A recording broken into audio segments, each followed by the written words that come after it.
Dear participants, as this is a Zoom webinar, please note that all video and audio are automatically off. If you have any questions during the presentation, please feel free to type them in the Q&A box and the moderator will address them during the Q&A session. Ladies and gentlemen, a very good day to everyone. Thank you for joining us in this World Food Day webinar. Yang berbahagia, Academician Emeritus Professor Tan Sri Dr. Mazlan Othman, the co-chair of the International Conference on Tropical Sciences TropSc2024, senior fellows, fellows of the Academy, members of Young Scientist Network Academy of Sciences Malaysia, partners and affiliates, distinguished guests, ladies and gentlemen, welcome to our 7th pre-conference webinar, part of the Future Belongs to the Tropics webinar series. This webinar series celebrates the tropics and highlights the importance of science and technology in the region. Additionally, it serves as a lead-up to the International Conference on Tropical Sciences, TropSci, which the Mahathir Science Award Foundation and the Academy of Sciences Malaysia will jointly host in 2024. Today's webinar is a joint effort between the Mahathir Science Award Foundation and the Academy of Sciences Malaysia, where we are celebrating World Food Day, themed Water is Life, Water is Food, Leave No One Behind, focusing on harmony in every drop, uniting water, food, and society in the tropics. So before we begin, please welcome Academician Emeritus Professor Tan Sri Dr. Mazlan Othman, the co-chair of our upcoming International Conference on Tropical Sciences, TropSci 2024, to give her welcoming speech.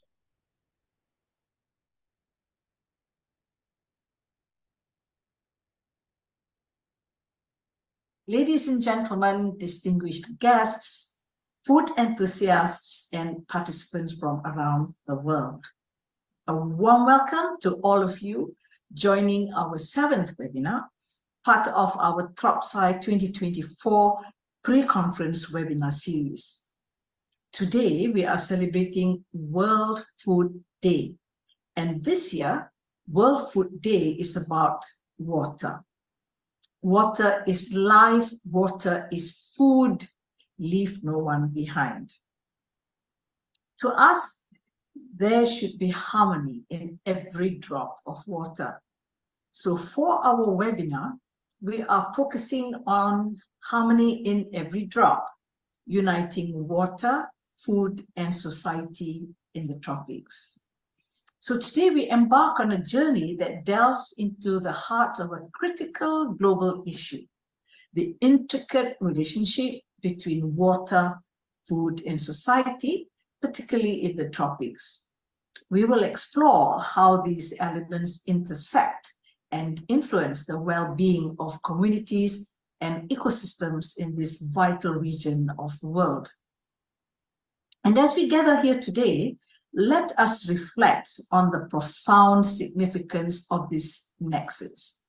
Water sustains life, and it is the cornerstone of agriculture, the primary source of food production. In the tropics, where environmental conditions are often fragile and resources scarce, the delicate balance between water, food, and society becomes even more crucial. The idea that future wars could be fought over water resources is a concerning possibility, and it has been a topic of discussion among experts in the fields of geopolitics, environmental science, and security. This webinar aims to shed light on the challenges faced by communities in tropical regions and the innovative solutions that can create harmony within this intricate web. Our distinguished speakers and panelists will share their expertise, experiences, and insights on how we can work together to ensure that no one is left behind in this quest for food security, sustainable water management, and a brighter future for all. Let us open our minds to the possibilities, unite our efforts, and thus ensuring a prosperous, equitable, and resilient future for the tropics and beyond. Thank you for joining us in this important journey towards a more sustainable and harmonious world. Enjoy. Thank you.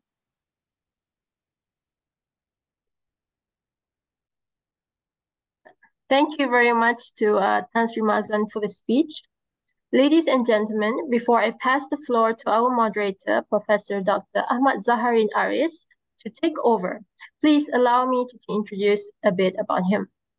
Prof. Zaharin specializes in hydrochemistry, geochemistry, heavy metals, water quality, and environmental chemistry, and is currently the director of International Institute of Aquaculture and Aquatic Sciences, IAQUAS, at University Putra, Malaysia.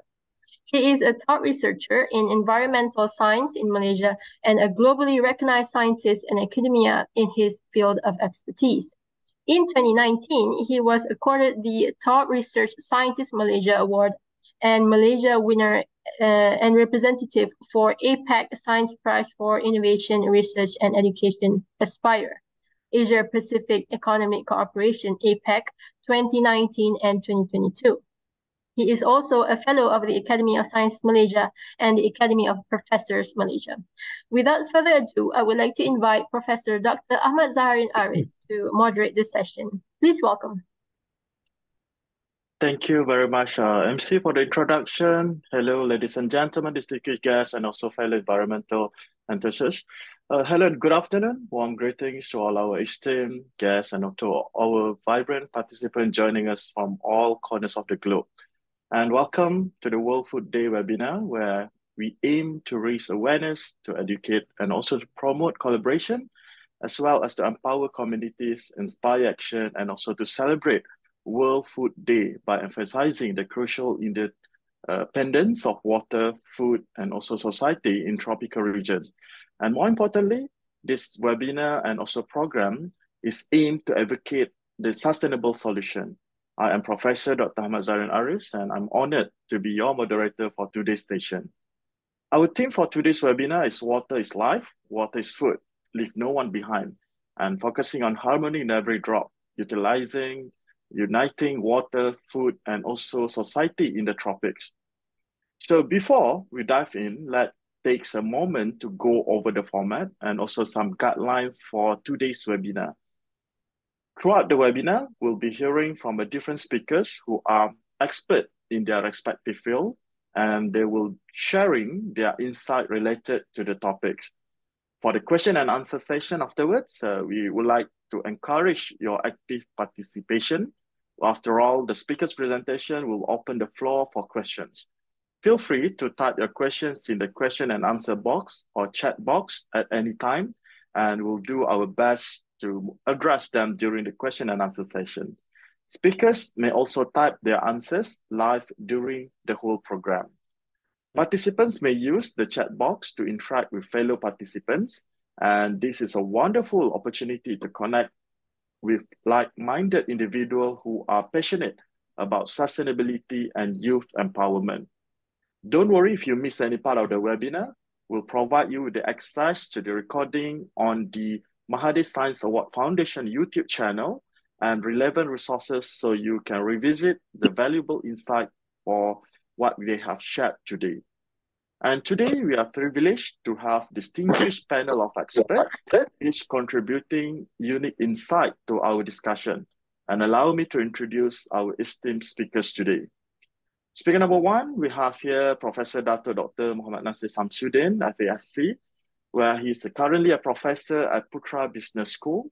Professor Dr. Mahathir Samsudin is a professor at Putra Business School and has taught and researched issues related to food security and also agribusinesses management.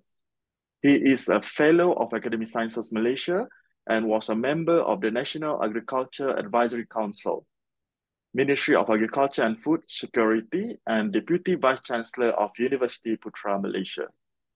Professor Nasir will talk on enhancing food security, challenges, and policy intervention.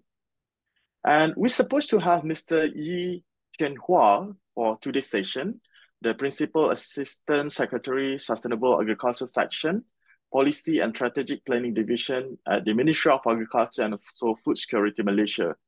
Unfortunately, Mr. Yi has recently been diagnosed with influenza A, and in accordance with the medical guidelines, is presently observing a period of quarantine, rendering him unable to participate in our webinar today. And our best wishes to him for a speedy recovery. I hope he gets well soon and can join us for a future event. Our third speaker, Dr. Tapat Selatursa, the Associate Professor at King Mongkut's University of Technology, Thonburi, Thailand. And Dr. Tapat is currently the Associate Professor at the Department of Environmental Engineering, King Mongkut University of Technology, Thonburi. His research interests includes sustainability assessment of bioenergy system, carbon and water footprint of agricultural products, and environmental management system. Dr. Tapat will briefly share with us on environmental sustainability assessment for food and energy production. We have our fourth speaker today, Dr. Gulam Saban, who is the Principal Assistant Secretary, the Head of Policy and Development Division, Ministry of Food Industry, Commodity and Regional Development of Sarawak. Dr. Gulam Saban is a Senior Lecturer in the Faculty of Business and Management, University of Technology, Mara, Sarawak.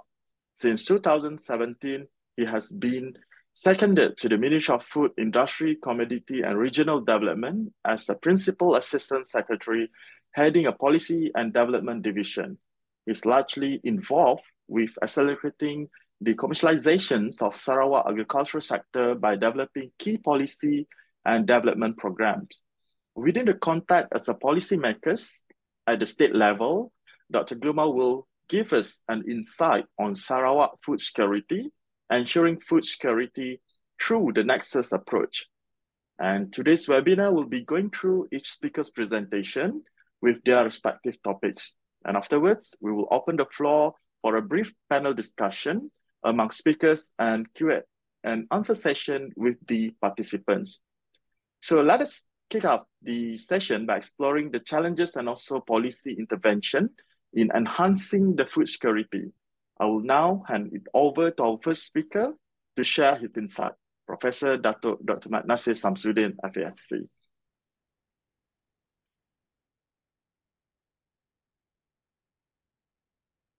Can you see my slide? Very clear, Dato'. Okay. Assalamualaikum warahmatullahi wabarakatuh, and very good afternoon. Thank you, Prof. Zaharin, for moderating this webinar. I will be basically about 50 minutes or so, try to lighten the challenges and also policy intervention with respect to the enhancing our food security. Although the focus is on Malaysia, but I will touch a bit here and there on the tropical countries. This is basically the top stories in Malaysia. Last year, we are talking about chicken and eggs, limited supply of chicken and eggs, basically, and also increase in the prices of chicken and eggs. And this year, very, very hot stories on rices, on rice. So we have basically a limited supply of local rice, and also increase in prices. And probably next year, there might be other commodities. So my point here is that, from one year to the next, it somehow is recurring issues, just that different commodities. So what went wrong basically in our policies? So this is basically that I want to try to do to discuss for this my presentation. As far as the challenges, there are several challenges. There are many challenges basically, but I want to focus only on the 4 challenges, which is basically very current that we are facing now. Talking whether the food security is inclusive in our economic transformation, number 1. Number 2 is whether with our improvement in our income, economic growth, can we basically accommodate the changing pattern of the consumption of our consumers, not only in Malaysia, but in other tropical countries. And then, of course, very, very pertinent is rising food prices. Currently, I think the global issue, basically, in terms of food inflation, and also in terms of food waste or food loss. Now, looking for challenges number 1, the question whether as our countries improve, our per capita income improve, our economic growth from one year to the next, But it seems that as far as the elements of SDG, basically zero hunger. In Malaysian context, basically, this is data, the recent data, the most recent in 2021. Basically, out of 17 DGs, we are basically exceptional achievement as far as no poverty. But in terms of zero hunger, which is related to security, and also life on land, there were basically minimal progress in this SDG 2 and also SDG 15. So basically, we can say here, not to say to conclude, but to can say that, with our economic transformation from the agriculture-based country to now we are basically a service industry, service sector become the prominent as far as contribution to our GDP. And yet the issue of food security or zero hunger has not been inclusive in our economic transformation. That is issue number one, or challenges. Second challenges is that, looking at the continents of developed and also developing countries like us, and also least developed countries like Africa. So this is basically where our food consumption pattern will be. Looking at countries like Europe, basically. So their food consumption pattern have changed. Basically, most consumed is milk, followed by wheat, potatoes, and pork as the main important meat, followed by chicken, seafood, and beef. This is for Europe. For North America, but still, milk is the most consumed, followed by other potatoes, beef, and chicken. In Malaysia, this is Asia, including Malaysia. Rice is still the most important, and seafood, followed by meat, pork, and chicken is the most important. And for African countries, of course, they are still carbohydrate-based. So with this scenario, if you look at our data, Malaysian data, and all other basically tropical countries, developing countries, there has been, I would say, changes in their food consumption pattern from carbohydrate-based to protein-based. So as far, although rice is a very important issue now, but actually the per capita consumption has been declining a lot. In 1990s, or for the matter, late 80s, each one of us actually, we consume about 120 kg of rice per person per year. But now it's about 77 kg, so almost cut by half. But for chicken basically in Malaysia is, I would say, we are number 3 as far as per capita ranking in the world. And the per capita consumption actually not very far from rice. It's about 50 kg per person per year. So rice about 70 kg and chicken about 50 kg. So very far, not very far. So, but in general, basically our food consumption pattern in Malaysia and other developing countries has been moving from carbohydrate-based to protein-based, and of course rising per capita consumption of beef, fresh milk, vegetable, and fruits. What we mean here as far as challenges of food security is how can we accommodate our policy, our supply, our ability of food to accommodate the changing consumption pattern of the consumers. This is the challenge number 2. So with this basically, with all these changes to consumption pattern, then a lot of tropical countries, including Malaysia, we are increasingly rely on imports.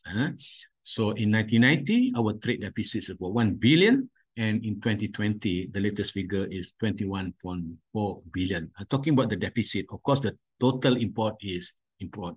But what concern here is that the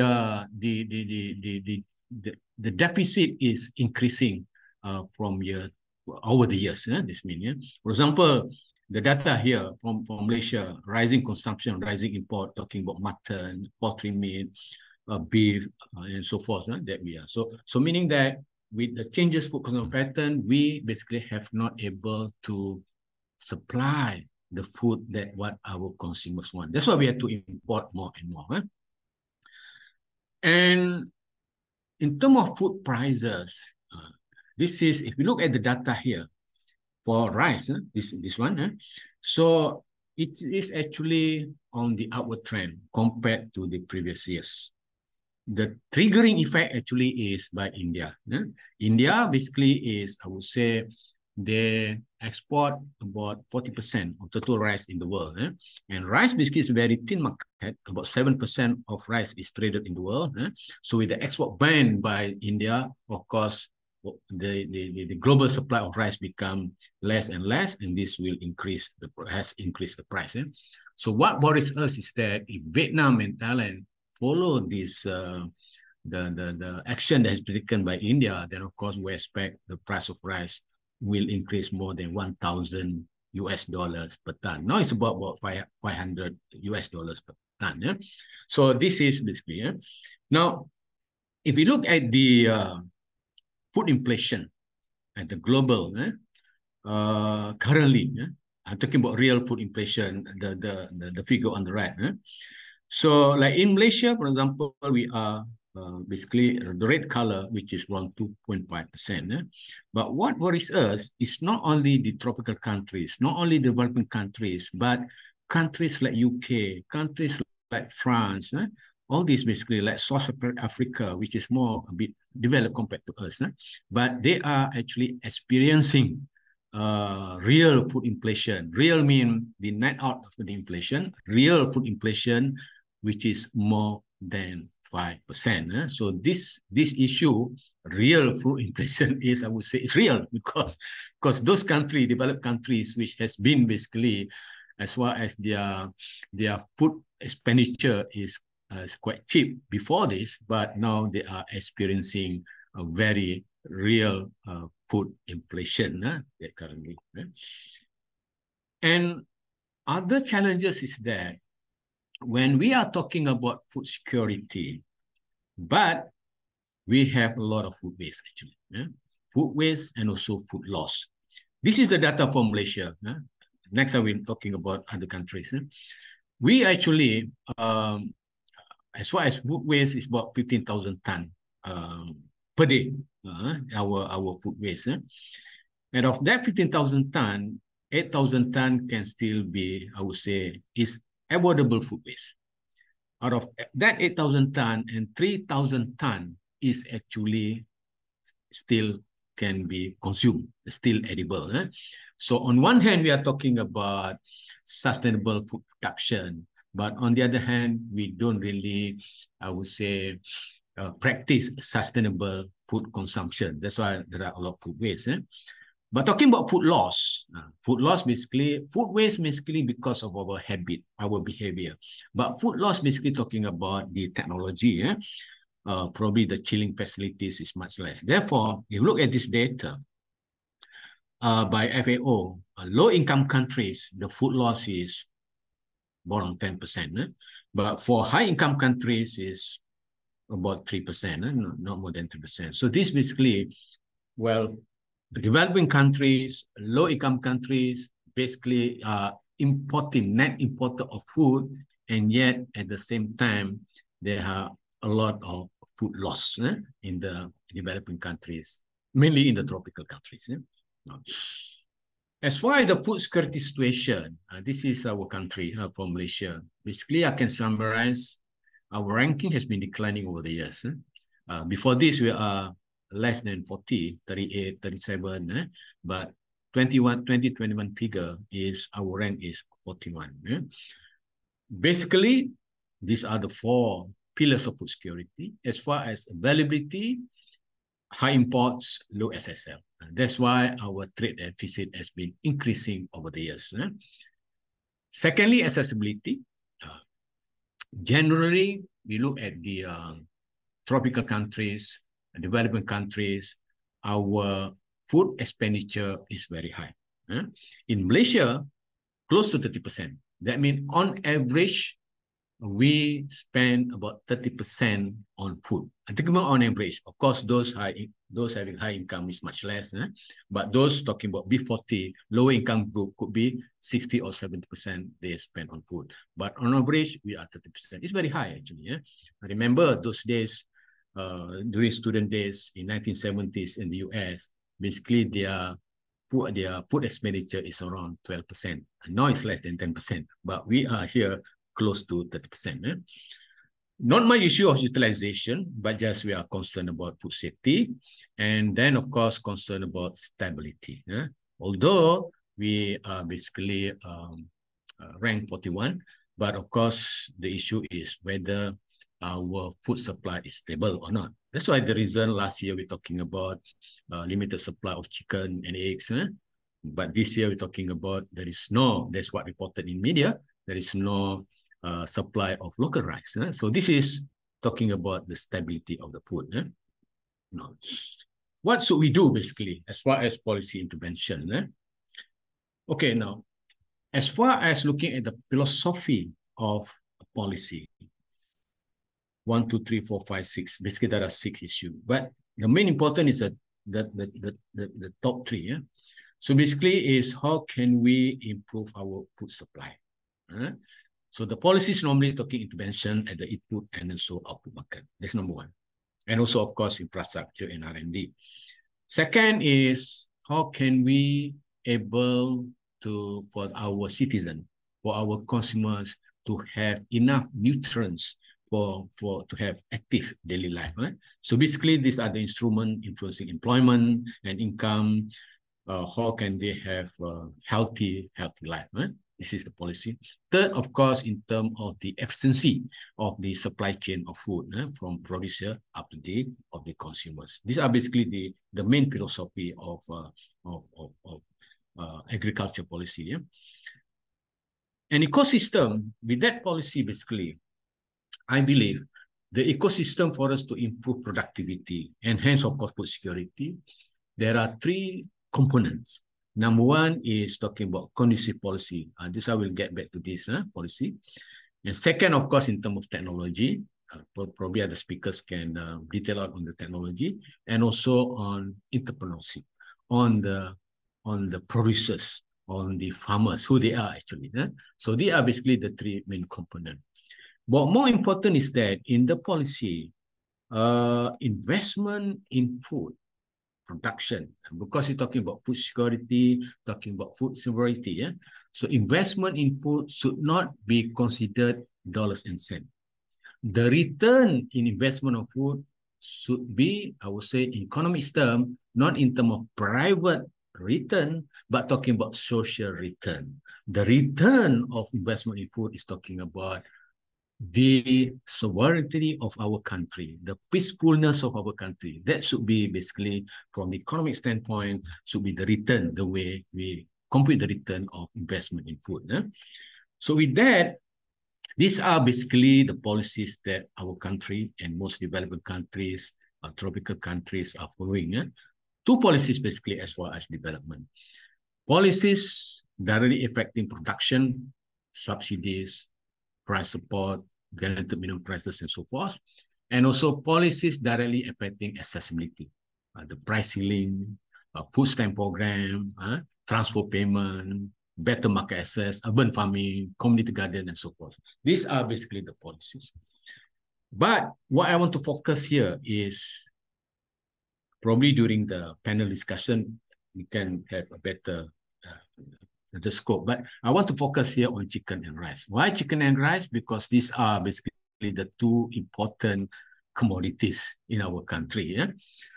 As far as chicken, some I put strike there because it has been announced, it was announced by our Minister of Finance, which is also our Prime Minister last Friday, that they they have no longer price ceiling and also no longer production subsidy.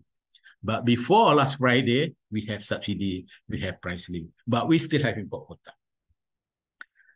But the thing is that with the floating of the price of chicken, we will expect that in short term, there will be food inflation, because the price will go up, because there is no price ceiling.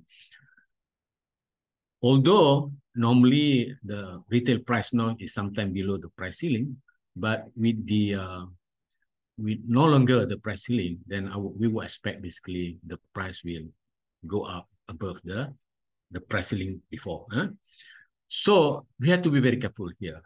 There must be, I would say, by lifting the price ceiling, we have to have the targeted subsidy to the lower P40 groups.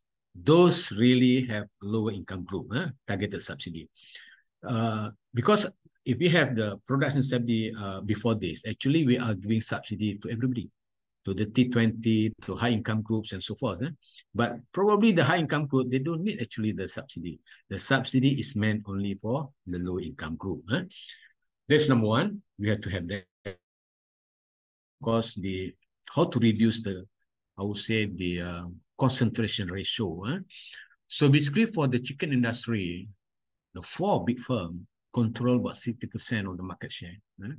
So of course, although there is no published evidence indicating that they are the price maker, but with this high concentration ratio, normally the market power is, I would say, influenced by them. So this is basically how can we, I would say, dismantle this high concentration ratio as far as chicken is concerned. For rice, which is very, very important, the hot issue in our country now. We have input subsidies, of course, in terms of fertilizer and seed. We have the price support announced by our Prime Minister the other day from 300 to 500 ringgit per ton. So this is the current figure. And the price floor, which is guaranteed minimum price, increased by 100 ringgit from 1,200 to 1,300. Stockpile we have. Price control, which is 2 ringgit 60 cents per kg. And of course, we have import monopoly. Only Bernas can import our rice. So to be, in my opinion, to have more sustainable rice industry or paddy or rice industry, we must have flexible price flow. The flexibility must be tied up to the cost of production of rice. But if we don't have the cost of production, which I think we have, we can tie up with a PPI, which is a producer price index. Producer price index basically as index indicating the cost of production of goods and services in our country. So meaning if the index goes up, our price flows will go up. Because when we increase from 1,000 ringgit to 1,300 ringgit, which is 100 ringgit, on what basis actually?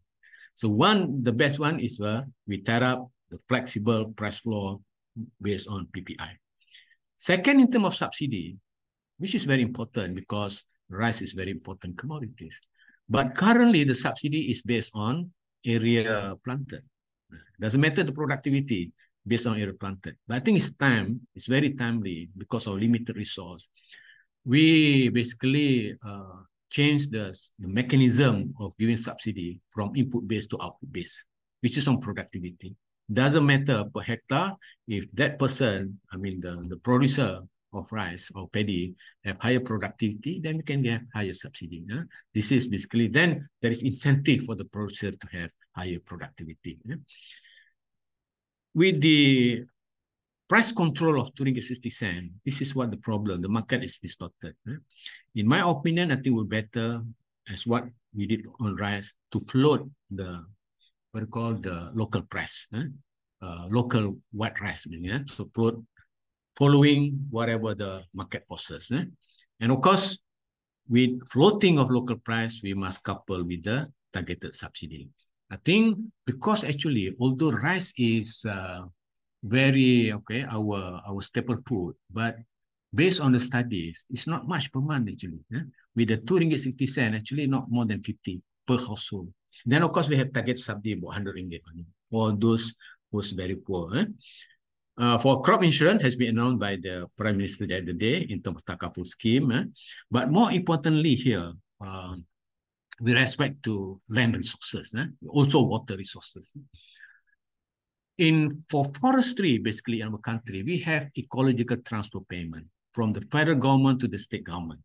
Meaning, let's say in certain state, they have certain hectares of land meant for forestry and indicate the forest area.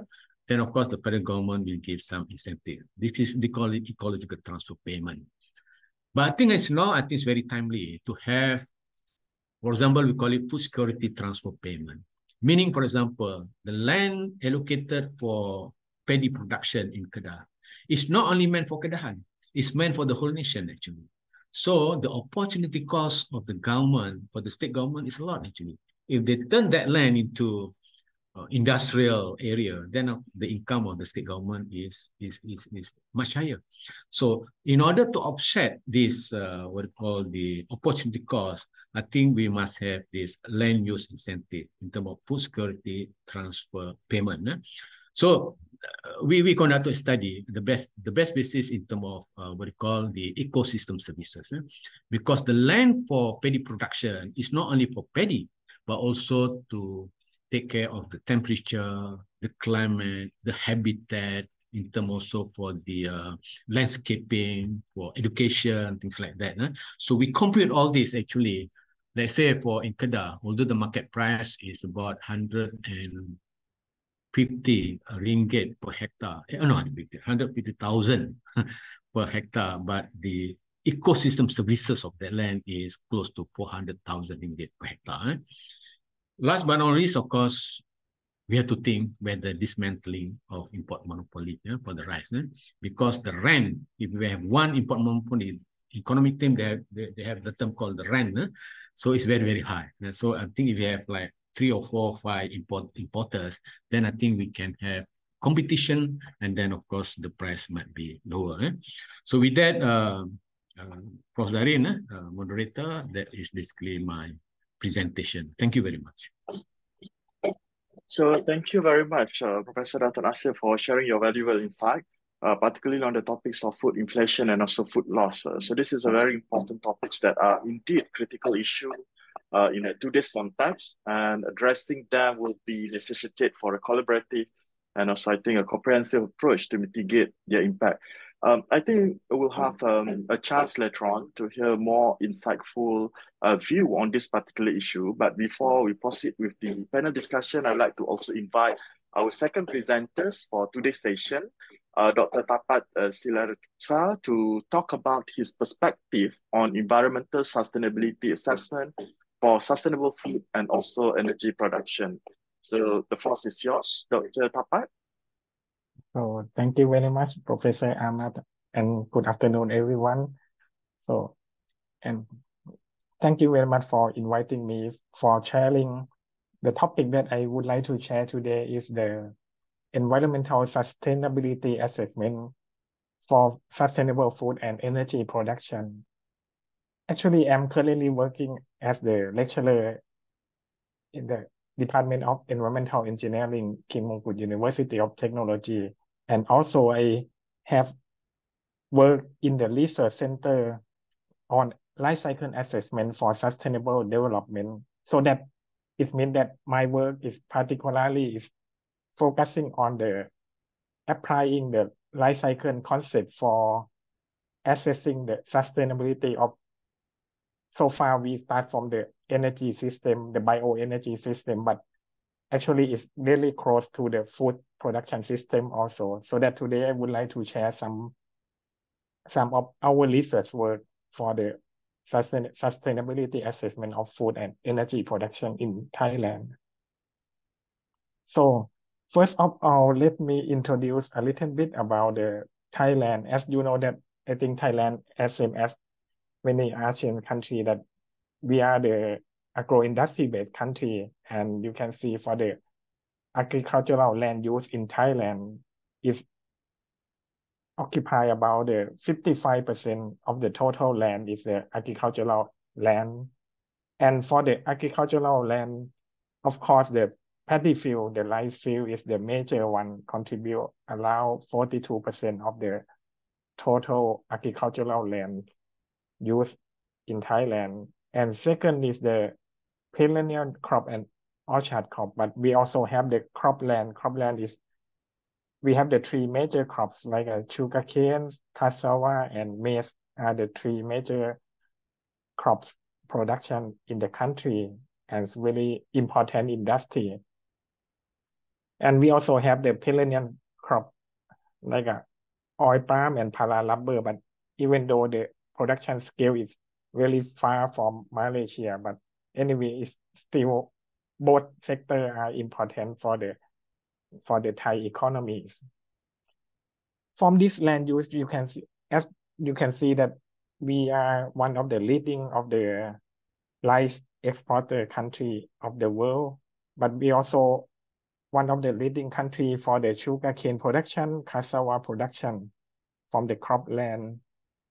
So it means that we have a plenty of, so far we have a plenty of feedstock for food production, and we can also, we have the surplus over the domestic production so that we can export our product. But not only that food production, nowadays the government try to focusing for more value-added product from bio-based. We call the bioeconomy and biorefinery promotion. Here is the example for Thailand. We have the near-term and long-term priority industry. We call the S-curve industry.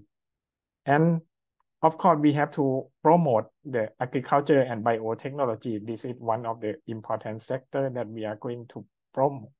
We are promoting, and also biofuel and bioeconomy. This also linked to the agricultural sector, and we also would like to promote this one. In the past, we promote biofuels like a bioethanol and biodiesel quite well, so that we have the increased production of bioethanol from sugarcane and from cassava, and even the biodiesel from palm oil. But next, we would like to promote the not only food, we say that food, feed, fuels, and also chemical, as well as the biomaterial, because it has the higher value added. And also with this system, government say that we have to go for the bioeconomy is one of the major sector, and biorefinery. This is the facility that we expect to convert the biomass, our agricultural feedstock, to be the variety of the product, not only food like in the past, but we would like to get fuels, chemical, and biomaterial. Anyway, due to the promotion of biofuels in the past, bioethanol, there are some challenges occur for the food and bioenergy production. We call the food and fuels competition. And this become the challenge for future food production, as the major challenge is come from the climate change. This is one of the factors that all the customer start to request for the information about our carbon footprint and how much the carbon footprint of our product, not only biofuel, but also the food product also. The second is from the climate change issue, it's become the non-tariff trade barrier. I must say that because they put the sustainability issue become the pressure, the criteria that we have to meet. But for internal limitation, we have limited of available land, and especially the water resources that we cannot expand all the time. So, and also with the traditional agricultural practice, we have a problem about the low productivity. With these challenges, but we have the goal for the sustainable food and biofuel production. In this case, we need the information and measure how can we mitigate the greenhouse gas emission and doing the climate change adaptation measure for the agricultural sector, and how can we have the appropriate agricultural and energy policy. Anyway, we really need the scientific information to support the sustainability issue.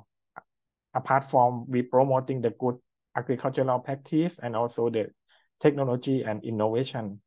With these needs, we think that the goal is the sustainable food and biofuel production, but actually all we are going to promote is to enhance the competitiveness of the agricultural sector as well as the industry in Thailand.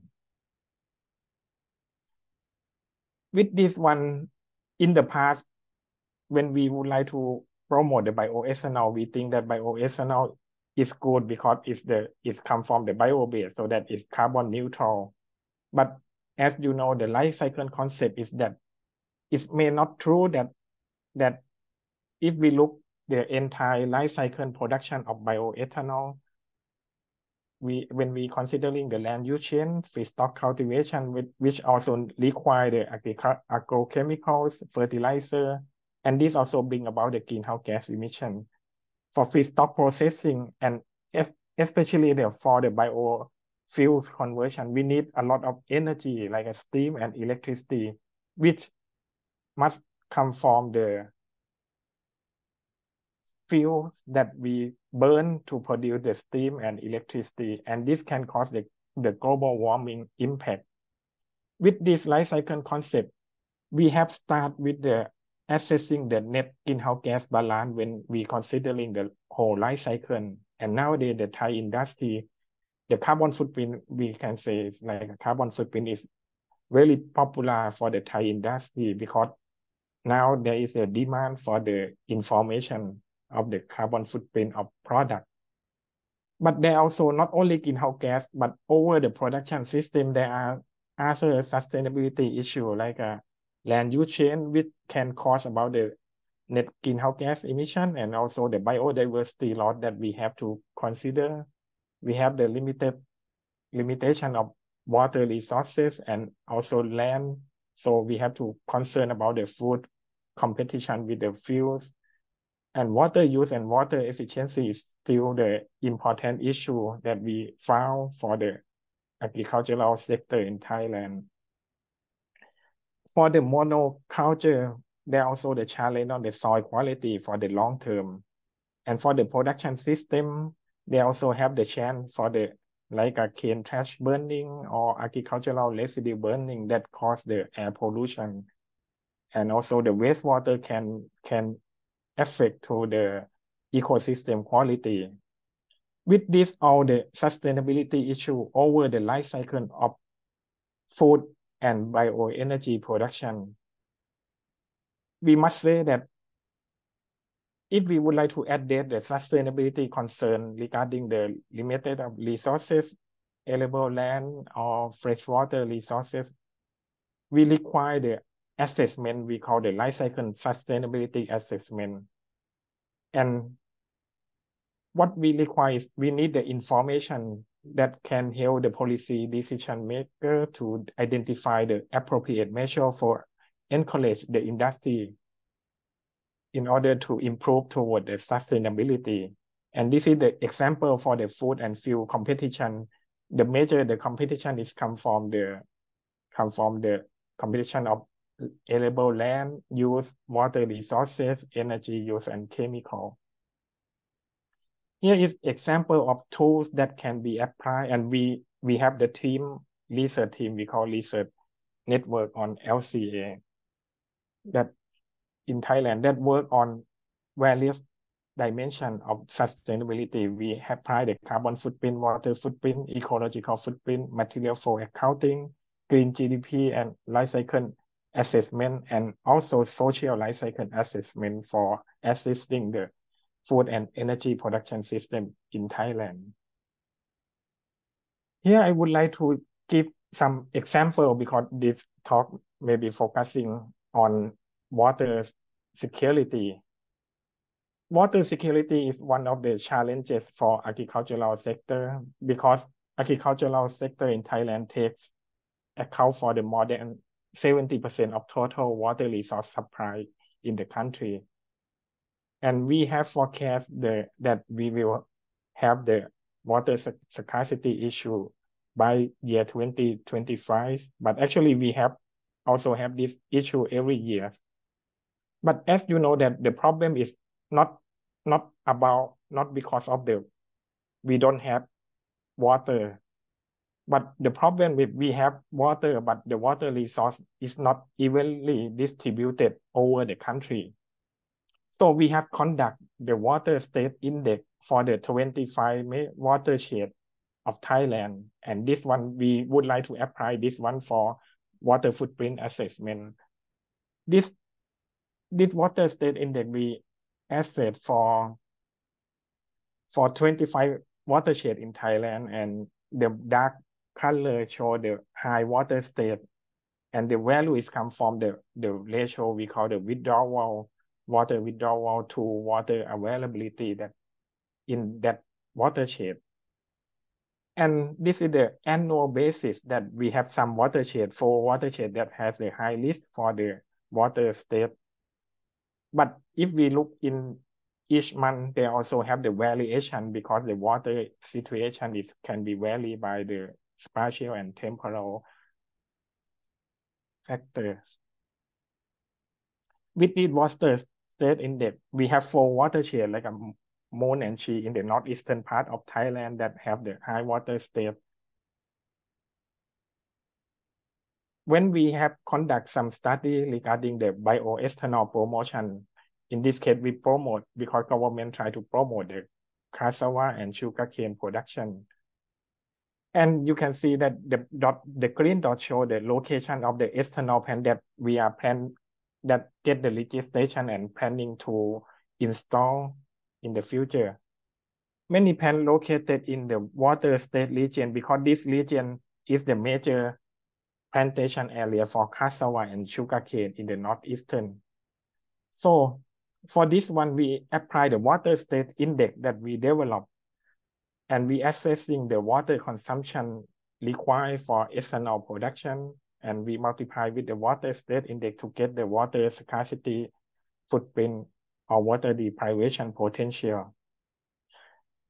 And with this one, we found that there is the high potential of the water scarcity in the future, especially for the northeastern region, like for the Moon watershed, for the dark one, because many new plantation new ethanol plant will located here, and they need more cassava and more sugarcane. And with this one, we need the additional irrigation water for more than 2,256 million cubic meters per year for fulfilling that demand, because the cultivation state is the major stage that consume a lot of water. This is example that there is the potential in the future. We're talking about the future, so that we need to identify the measure of how can we mitigate this potential impact in the future also. It's not currently happen, but there is the chance of the water scarcity or water competition. Here is I will because we are running out of time. I will try to just keep, and we also have applied how can we improve for the conventional system of sugarcane production. Right now, we produce the sugarcane industry. We get the raw sugar as the product, or we also get the electricity as the byproduct for selling, and we have the bioethanol from molasses, the byproduct from sugar milling. But we still have the waste, like a filter cake and wastewater, and we have the problem about the cane thatch burning that cause the environmental problem. So we do some analysis. If we apply the scenarios like improve using the mechanized farming, and we try to collect the cane thatch for power generation, or we use the wastewater like a vinasse for fertilizer production and return it to the sugarcane farming like a fertigation. We develop in scenario 1, 2, and 3. With this new scenario, the blue column it show the baseline that we do the manual harvesting with the burn cane. The utilization of waste can reduce the environmental impact like a climate change about 32%. The acidification can be reduced by 63%, and photochemical oxidation, particulate matter formation can be reduced by 90% and 68% respectively.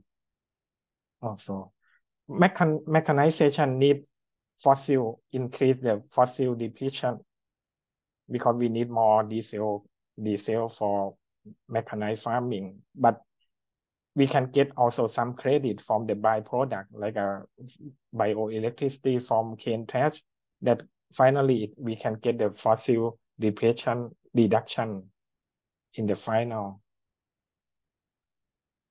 I would like to conclude my talk that we have some study and we found that because when we talk to industry, sugarcane industry, cassava industry, the rice grower, all sector need land because they want more land, but we don't have enough available land and we don't have enough water resources. So to sustain the food and bioenergy production system in Thailand in the future, of course, investment in increasing agricultural productivity is really important because to avoid the land use change impact. And irrigation is really important for the yield improvement, crop yield improvement, but we need the efficient irrigation technologies. We found that currently we use the furrow irrigation which have the low efficiency. Maybe we need more support for drip irrigation. And we have to pay for energy production. We have to prioritize the feedstock from land that not in competition with other use. And of course, efficient utilization of byproduct and agricultural waste is really important for the Thai agro industry. But for implement, because normally the culture, we are the small scale farm grower or farmer. So sometimes they cannot invest the mechanized farming. So we need the network to work together to get the group in order to implement the mechanized farming.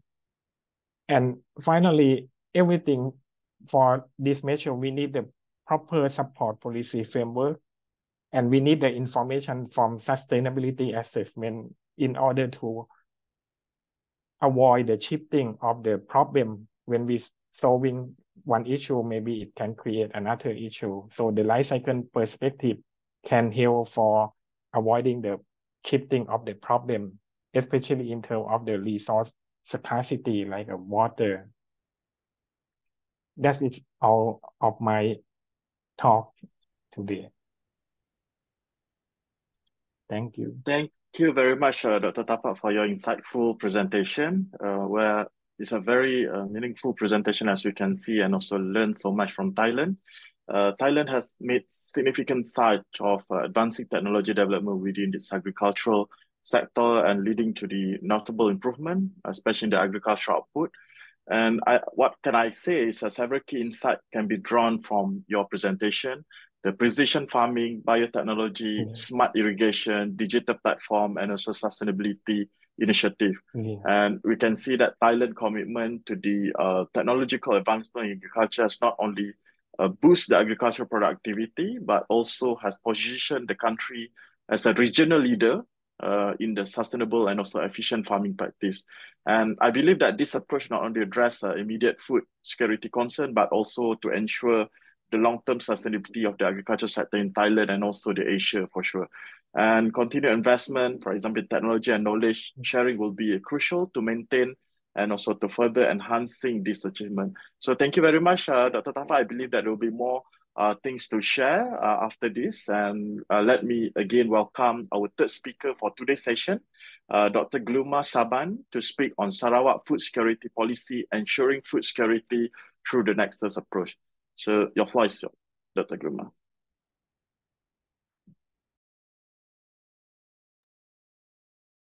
Thank you very much, Prof. Zarin, and a very good afternoon to you as well as to our fellow panels for this session.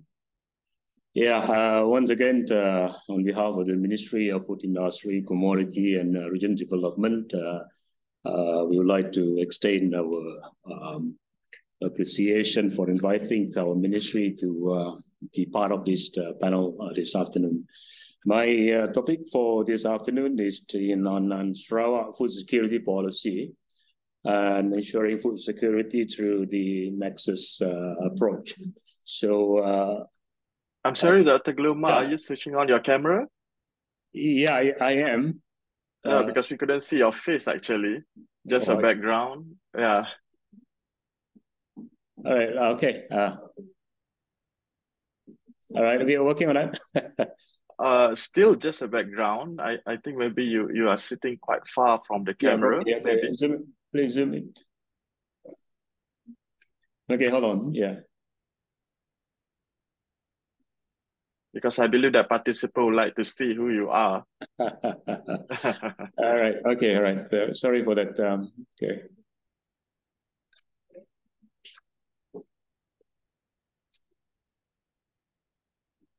Yeah.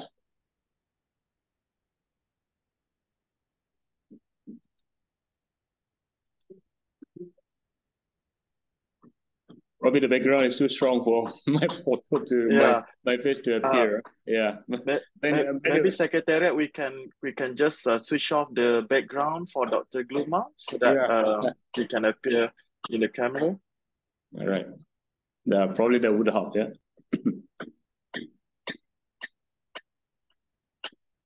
Yeah, if not, then I think maybe you can just continue, Dr. Gluma. Yeah, I think so. While they're fixing everything, right? Okay. Now, in line with our topic for today, which is mainly on food security, our ministry would like to take an approach that is the nexus approach. Though this kind of approach is quite relatively new to us, let me share our slide. My slide. Can everyone see it? Yeah, very clear. Yeah, all right, very good. If you'd like to know, the photos is basically taken from our highland paddy in Bakalan in the north of Sarawak. Yeah, so actually it's a very beautiful place with high altitude paddy planting areas. Okay, thanks. Now, let me start with the Sarawak Agriculture High-Level Strategy, which is basically based or subscribe to our post-COVID development strategy 2030, which the government has launched in 2021. So the agriculture strategy for Sarawak is, of course, one of the 5 economic sectors under the PCDS 2030 in short. At the same time, we also subscribe to the Dasar Negara Makanan Negara 2021 to 2030. Unfortunately, our friend from KPKM cannot join us. We wish him well. And thirdly, we also subscribe to SDG Agenda 2030. So with this reference, the Sarawak government visualized Sarawak to become a developed and high-income economy by 2030, where we aspire ourselves that Sarawak will be a thriving society driven by data and innovation, where everyone will enjoy the 3 pillars, actually, if you look at down there, which is the economic prosperity, social inclusivity, and sustainable environment. And with that, we have our ministry vision, mission, and our policy direction is based on technology-driven and sustainable agricultural sector that will first, ensure food security and safety. Secondly, create wealth for the agro-base as well as the rural community. And eventually to establish Sarawak as a net food exporter by 2030. So all these are based on the 3 pillars of for sustainable agriculture development. All right. Okay. Now, let me go briefly into the strategic trust for the agriculture development in the state. There are 6 trusts altogether, and of course the first one is to ensure food security. And secondly, on industrializing the agri-food sector. Third one, we would like to improve or upgrade our infrastructure, distribution and marketing for the agriculture producers. And fourthly, uplifting the livelihood of the farmers and rural community. Fifth, strengthen our commodity development. And finally, Sarawak is known for having a sizable native customary right land for agriculture, so we would like to unlock that. And we expect the agriculture sector to grow at a rate of 2.5% in 2023. In fact, we are in the process of recovering from the COVID-19 pandemic that we have experienced years ago. Okay. Now, in line with the topic that we have today, our focus is basically on ensuring the food security. Now, for Sarawak, when we talk about food security, we are mainly focusing on these 3 sectors. First, of course, given the highest priority is on emphasizing the to increase the paddy production. All right. Secondly, on beef production, and thirdly, on developing of animal feed industry. So all this contributed to whether we are secure or not in terms of food. Now, in terms of paddy production, we have set a target to achieve relatively lower than the national SSR, which is only at about 60% by 2030 from the current percentage that we have is only about 34%.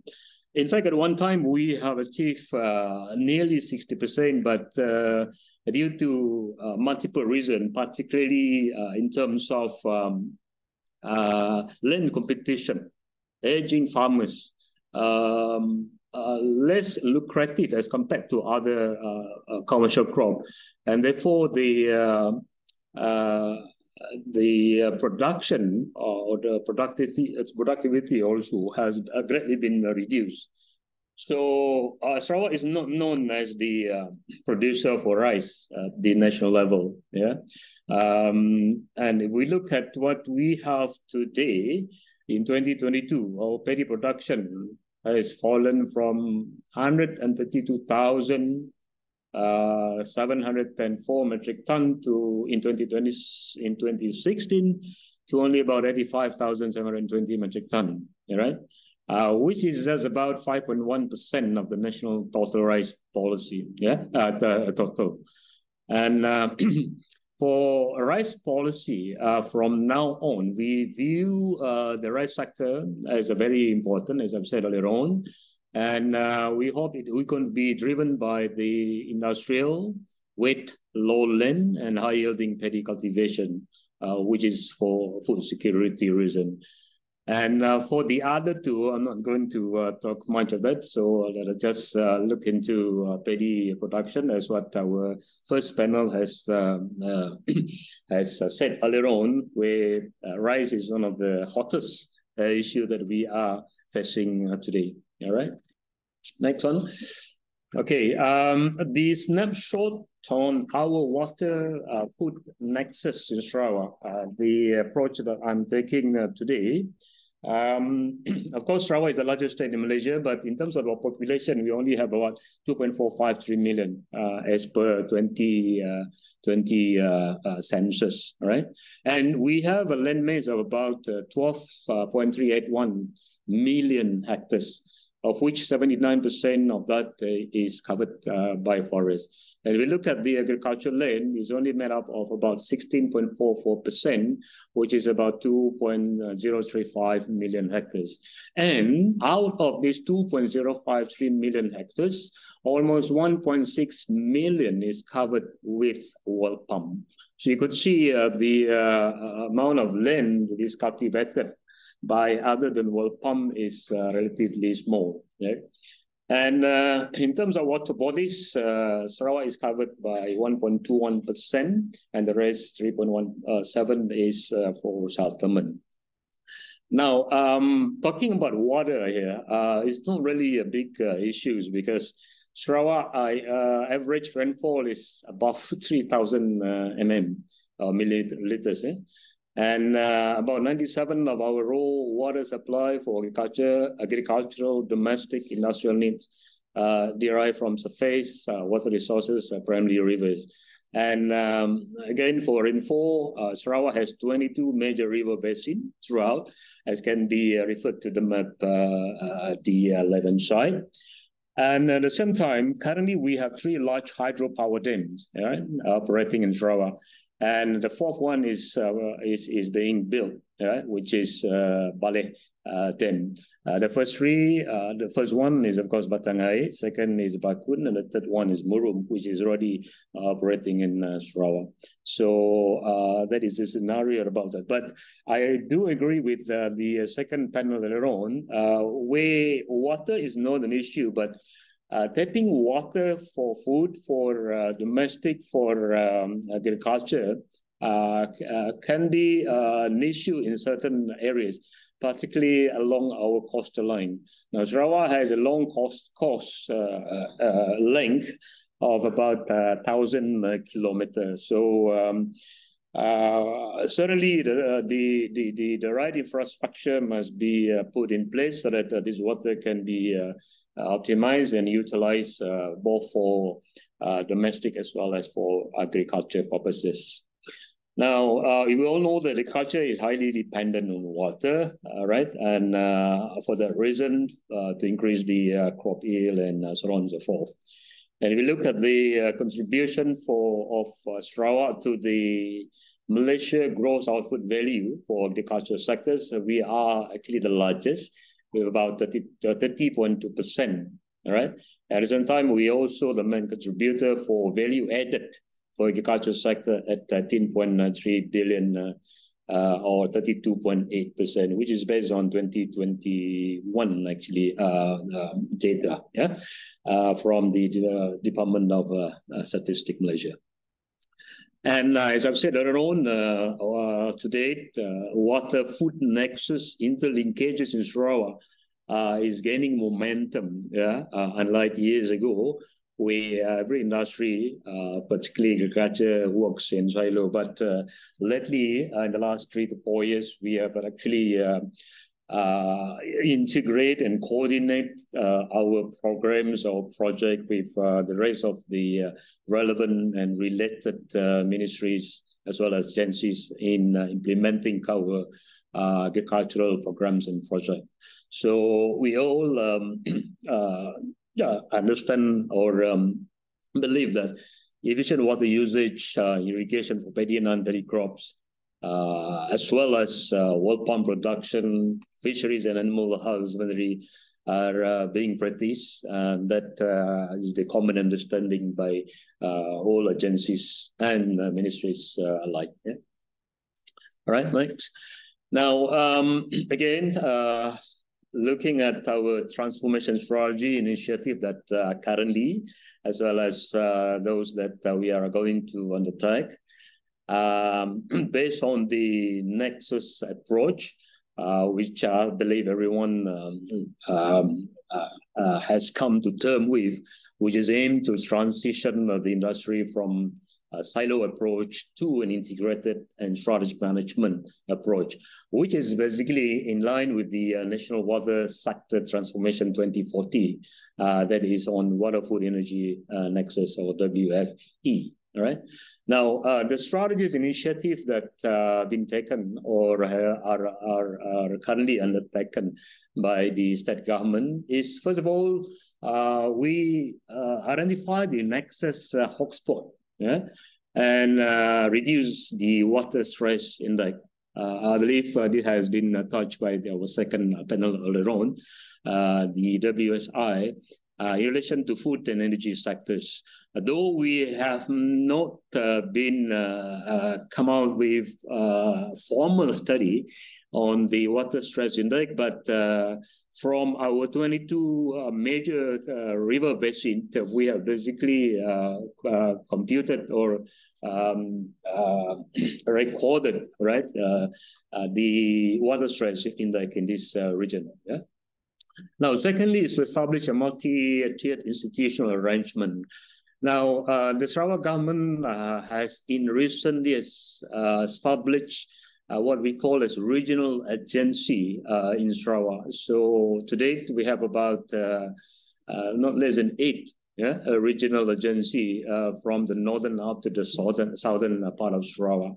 So this agency has the responsibility to coordinate all the ministries, all the agencies that are located in each of the agency towards planning as well as in implementing or monitoring the implementation of those projects. Okay, apart from the other agencies that has been recently established as well, such as our Lake Authority and a few other agencies, which is hoped to coordinate and integrate all the programs and projects in their own area. Yeah. At the same time, number 3, we are building our capacity, improve on our communication, on our education, as well as our public awareness on the importance of water utilization. All right. We are also piloting infrastructure and technology to support our water, food, energy nexus, or WIDN approaches initiative. So if we look at the pictures on the right, those are some of our major initiatives that are currently being undertaken, which costs billions of ringgit for those major projects. And we also establishing a database, all right, with usable information as policy decision tool at production areas or at river basin. For example, we are currently working on the Sarawak Agriculture Data Management Platform. For DID, the Department of Irrigation and Drainage, they have their own water resources management system. They also have their resource center for stormwater management. So those are some of the key initiatives that have been taken by, in particular, the DID department, right? Number 6, we are also increasing the use of economic instrument to promote resource efficiency and access approach, particularly in terms of our regulation. Though we may not have a formal incentive or disincentive for increasing the water food taxes in Sarawak, but in terms of regulation, we are strengthening, right, our regulation through certain ordinances that we have developed so far. And 7, we are implementing the IWRM, integrated water resource management at the basin level. This is by using an integrated river basin management approach. Okay, as I've mentioned earlier on. And last but not least, right, the Sarawak government is strictly enforced our Sarawak Water Ordinance 1994, which has been amended in 2008. And this ordinance is to regulate the conservation, protection, development, and management of water and matters connected therewith and incidental thereto, right? So those are some of the key initiatives that you can see on the right. Thanks. Now, I would like to conclude my sharing by looking at some of the key initiatives, as I said, in the implementation of the water, energy, food ecosystem using Nexus and achieving the SDG. So, as to summarize the Nexus approach to the environmental resources management, is increasingly recognized as an important vehicle to achieve sustainability, as what has been spelled out in the SDG. And WEF Nexus offers, which we fully understand, an integrated approach in analyzing the synergies and trade-off between the different sectors, which is to maximize the efficiency using the resources, whereas we adapt the optimum policy institutional arrangement. So these are the list of initiatives that has been or currently undertaken. First of all, of course, we are actively promoting the use of modern agriculture watering system. We also have developed online a hydrological telemetry system, which is real-time data. Has been mentioned earlier, integrated coastal zone management, one state, one river program, which is a national program and has been adopted in Sarawak. The 5th one is wastewater treatment plants produce energy from biogas, and then we make available treated water for agricultural and environmental uses. Number 6, this is the most recent actually, which has only been launched this year, is installing floating solar panel on reservoir and using renewable energy for desalination plant. And again, our latest initiative is to produce green aviation fuel from algae. So next, we look at some of the photos that has been taken before this. These are some example of the modern agricultural irrigation as well as drainage system, which I believe has also been applied everywhere in the country. All right. Okay, this is what I meant by the system that has been developed by our Department of Irrigation and Drainage. the hydro, they call it iHydro, and an online hydrological telemetry system, the ICZN, the One State, One River program, which we have implemented it in Miri, which the catchment area is approximately around 582 kilometers square, and the length of Sungai Miri is approximately around 45 km. Okay, next one. Now, this is the one that I mentioned earlier, our floating solar panel, which is to strengthen Sarawak in renewable energy, where the site handing over ceremony was done in June this year. Yeah. So the Batangai floating solar project is aimed to harness the potential sunlight, and I believe you all know this. And it's supposed to be the first in Sarawak. Yeah, and Batangai lake is also being used for cage water, freshwater fish, which has the potential capacity of about 20,000, and currently is only about 14,000 cages. Yeah. Okay, and finally, no, this is not the final one. Yeah, our biogas plant at our peak farming area, PFA in Samarahan, on the left and up right. Yeah, the Sibu static sludge transition plant, and the centralized sewerage treatment plant in Kuching. All right, and finally, which is our latest innovation, none other by our premier, that Sarawak is to produce green aviation fuel from algae. So this is our first plant in Sujingkat, yeah, which is being developed by Chitto's Carbon Capture Central, yeah, from Japan, together with Sarawak Energy and Sarawak Biodiversity Center. So with that, Mr. Chairman, I end my session, and if there is any question, I'm glad to answer that. Thank you very much. Thank you very much, Dr. Gluma, for your informative presentation. Right. Well, we can say that Sarawak progress in its agriculture sector reflect commitment to the modernization, diversification, sustainability, and also community engagement for sure. And I think these efforts are essential for addressing food security challenges and also to ensure the state's long-term agricultural sustainability and continued investment, especially from the state of Sarawak, in technology, research, and also policy support will be very crucial to further enhance the sector's growth and also resilience. So thank you very much for your presentation. And we have heard compelling and also insightful presentation from each panelist. And to some extent, they have shed light on our understanding, especially on the harmony in every drop, uniting water, food, and also society in the tropics. I believe many of us feel a deep connection to today's topic and have come to view it from a more significant perspective.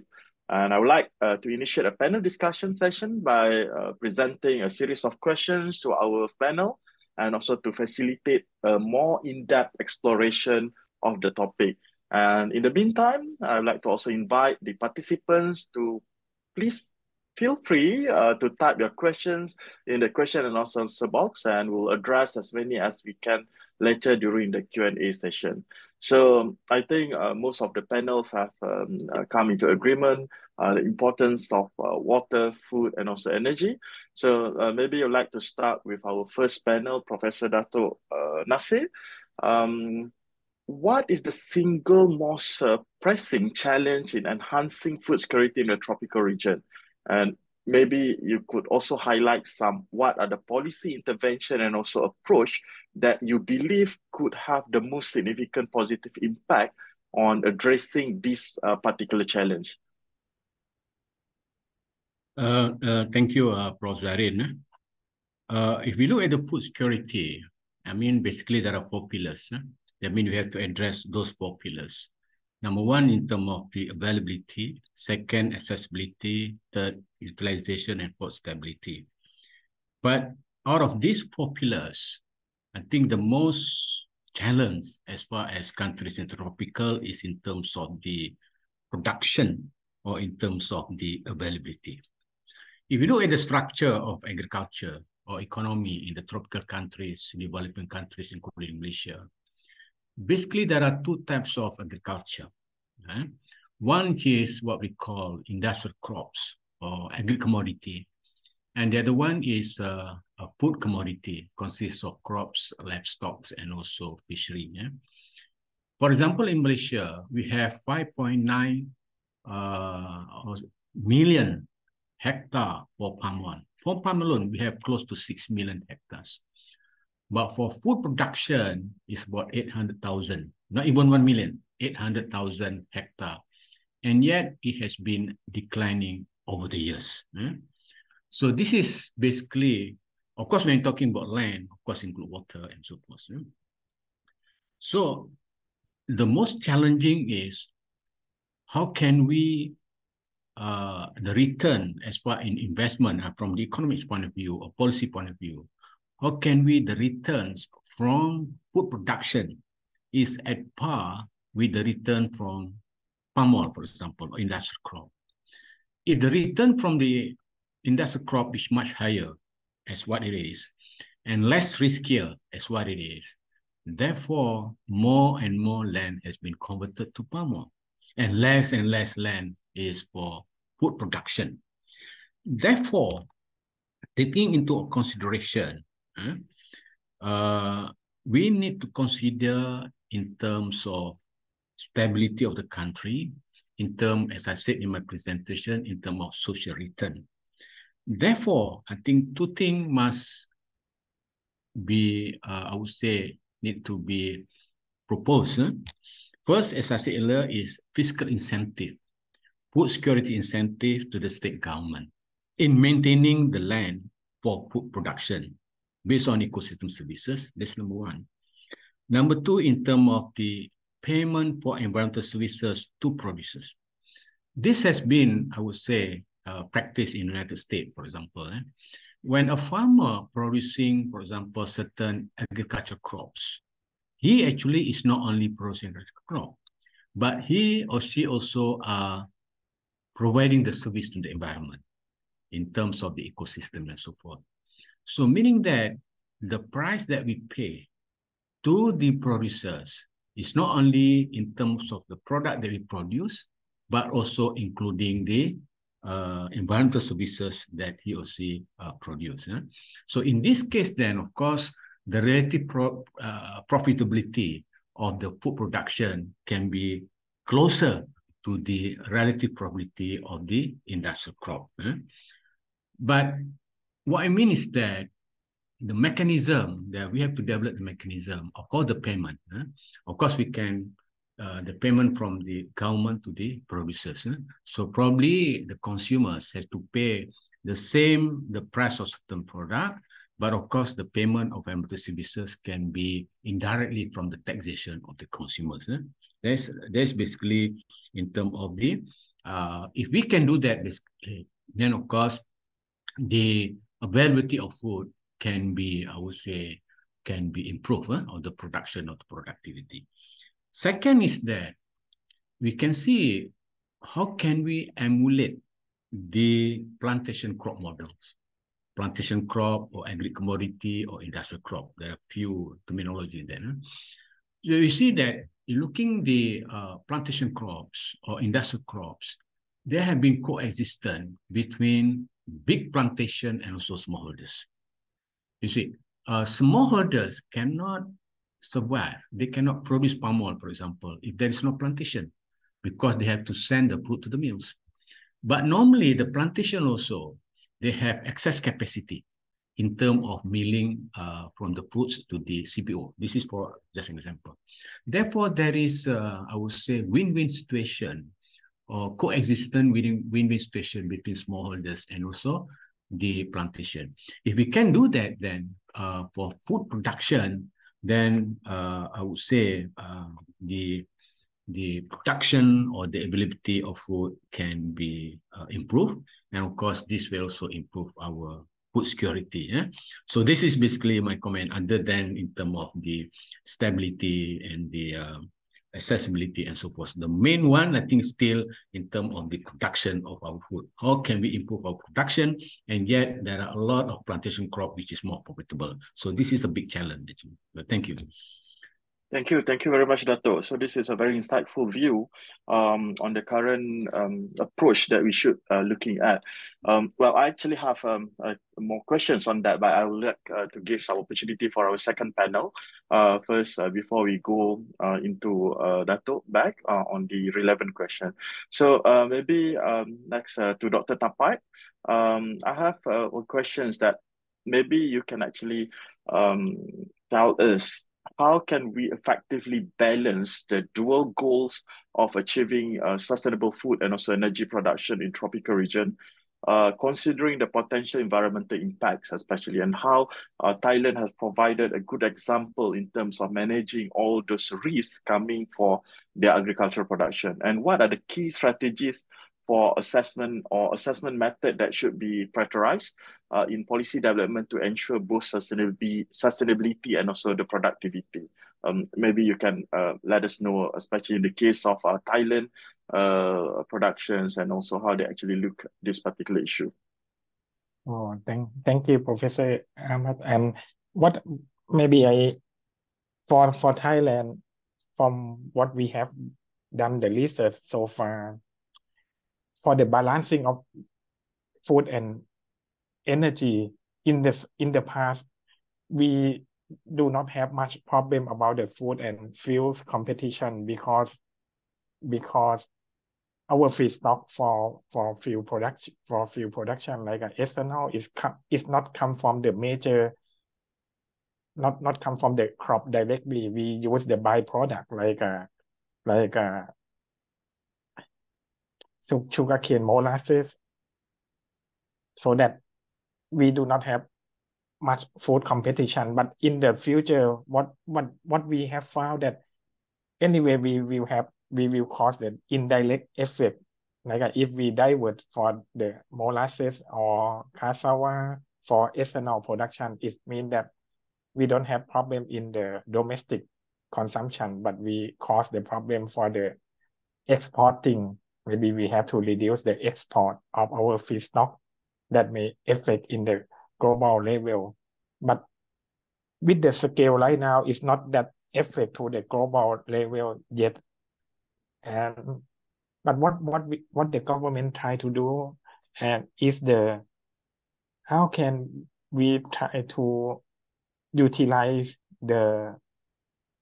for sustainable biofuel production. We try to promote or utilize the second generation biofuels like a fuel production from the agricultural residue or from the lignocellulosic material.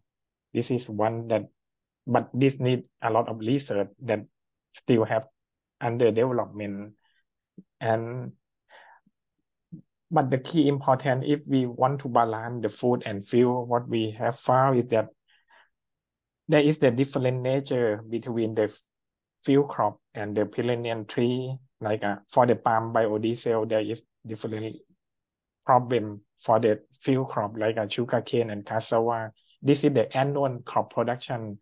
So what we found is that it's really difficult to control the production because farmer they can change the production by themselves depend on the price in the market because it's the annual crop.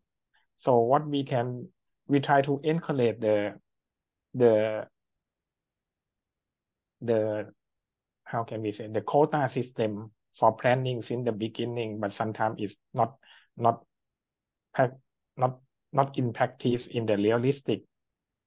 But anyway, what we can do to improve the productivity, this is very important, and implement of the water irrigation infrastructure is very essential to the increasing the productivity of both rice and sugarcane as well as cassava, because currently we are almost the rain-fed plantation. And the second is, apart from the water irrigation infrastructure that we need to develop, the second is the good agricultural practice that we also need, especially as Professor mentioned before about the precision farming. This is also very important that we have to encourage to the farmer that to balance both food and fuel production, because we would like to increase the productivity as the target.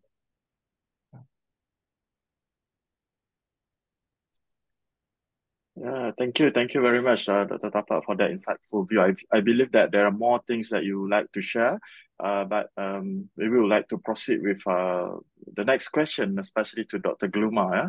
So, how has the implementations of the Nexus approach within the Sarawak food security policy impacted local community and also the ecosystem?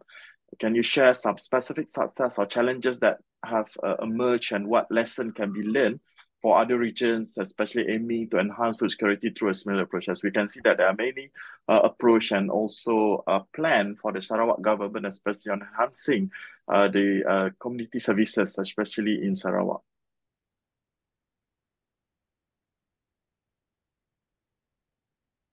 Thank you, Prof. Zarin. Yeah, I think that's the very good question. Now, as was laid down in our strategy goals for the development of the whole agricultural sector in Sarawak, and one of them is, of course, to increase the farmers' income of up to 6,000 ringgit per month by 2030. In doing so, in whatever programs and projects that have been planned and implemented in Sarawak, is to link, the smallholders, the farmers in the rural, to the big players that we have in the agriculture programs.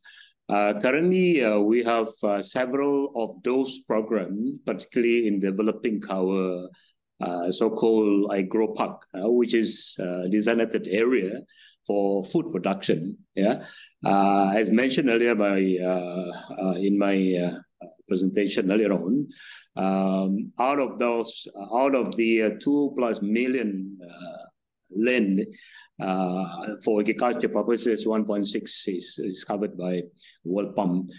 In terms of food production, it's very minimal in that sense. So the government now initiated the agro-park program throughout the state. Currently, we are developing around not less than 6 already, but only one is going to start very, very soon, which is a mixed kind of system that adopt both the closed system as well as the open system. So in the closed system, the government provides the farming infrastructure where we will invite or select the younger generation. As we all know that the agriculture sector now, in terms of the age of the farmers, they are all aging. Basically, our farmers' age is average at around 64%. So we are targeting the younger one, especially the unemployed graduates, those that came out from the Agriculture Institute and so on and so forth, to be our next generation of farmers. So when you talk about the result, we may not able to provide such evidence yet. But there are some other subsectors, for example, in freshwater fisheries, in the Batangai Lake, and about 30 to 40% are made of the younger generation. Currently we are adopting more digital agriculture technologies into it, particularly when we talk about cage water. We have adopted IoT for auto feeder, instead of. So this sort of initiative have greatly reduced the need for manpower in the fisheries industries, right? So the farmers doesn't have to be in the farm all the time with this kind of technology. So we're going to intensify more and more of this. On top of that, the government is also initiating another program, what we call as precision farming park. Again, that is a designated area where the government will provide all the basic infrastructure, including the farming infrastructure, for the younger generation to participate in this such a program. We have actually started in our TKPM, the permanent food production zone or Taman Pengeluaran Kekal Pertanian. We have actually about 4 or 5 throughout the state, where again, not only the younger one, but even the professional now are coming in, into agriculture with the modern technology. Yeah, so this become the foundation or the basis, and it can also be. It has been used as to showcase the agriculture technology that can be applied. This is what we call. Making agriculture to be more sexy, to attract or to entice the younger generation, really. So there are a few others, including our marketing and distribution system. We are also developing a few collection, CPPC collection, product processing, packaging centers throughout the state. A few of them has been completed and in operation in Laos, Limbang. We're also undertaking another 4 more. So again, this will be anchored by a private company that has the financial, that have the technology, and have the most necessary is the market. So this species later on will be linked to collection centers in the production area where the farmers are more concentrated. And again, we have actually transformed our programs into from a fragmented a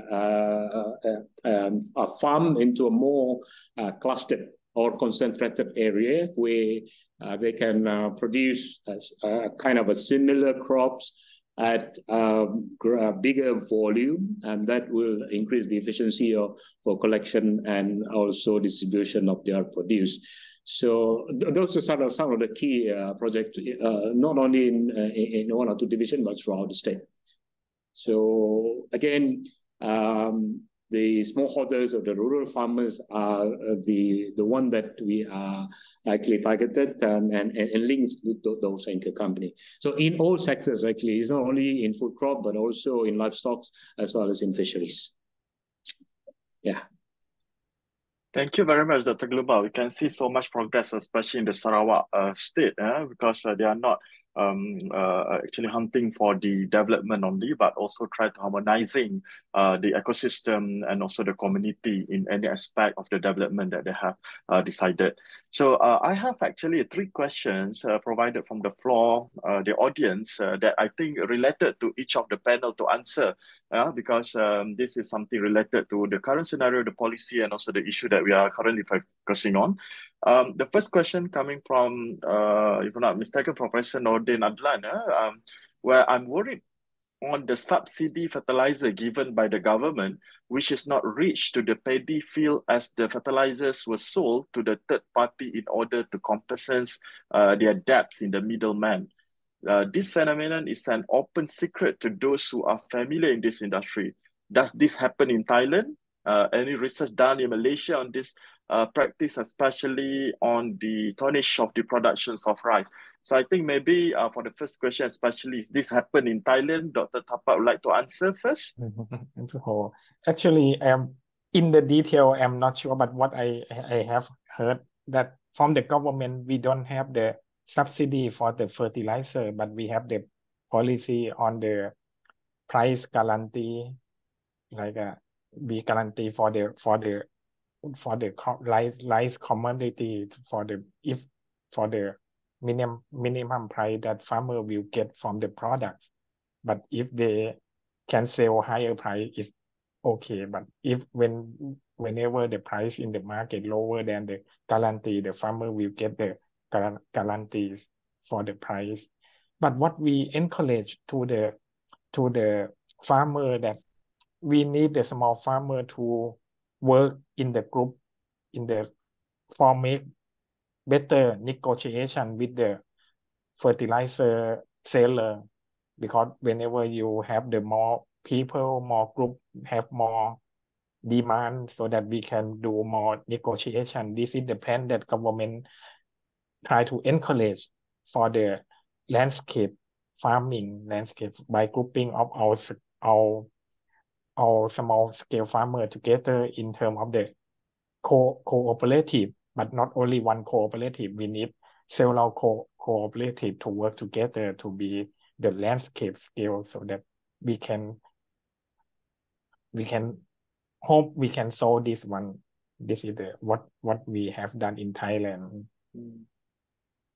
Okay, all right. Okay, so that is scenario in Thailand. So maybe Dr. Nasir would like to give some overview about this particular issue because if you still remember that the Academy of Science Agricultural Committee under the WeHub Plus have discussed about fertilizers issue in the agriculture sector, and one white paper has been presented to the minister on this particular issue. Maybe Dr. Nasir would like to highlight more about this. Thank you, Prof. Zarin. I still remember when I was small last time. I saw this in terms of rubber, and also the same thing as a paddy. So this farmer put the fertilizer at the back of the bicycle and sell to the to the shop, and then they get the cash to buy their food and so forth. This is happening. But then in my proposal just now, because the problem is that this we have fertilizer subsidy and also seed subsidy is based on area planted. So, but then of course this area planted, not necessarily the farmers are still doing the farming, you see. So that's why I said it would be better now to change the subsidy from input based to output based. Meaning it's not based on area planted, but based on the output that the farmers are producing. You see, let's say now, basically in the grading areas, it's about 4 something ton per hectare. So basically, let's say a farmer have 1 hectare, so they get the subsidy for that 1 hectare. Whether they plant or not doesn't matter actually. They got the subsidy already. But if that 1 hectare can be increase the productivity into 5 or 6 tons per hectare, they will get more subsidy. Not necessarily in terms of in-kind and fertilizer, but in terms of cash, basically, so that they can buy the fertilizer in the next planting season. I think if we do that way, then of course, this will basically minimize the problems of selling the fertilizer to the third parties, because we are based now from input based. I think it's time for us to change to output based. I think we can go.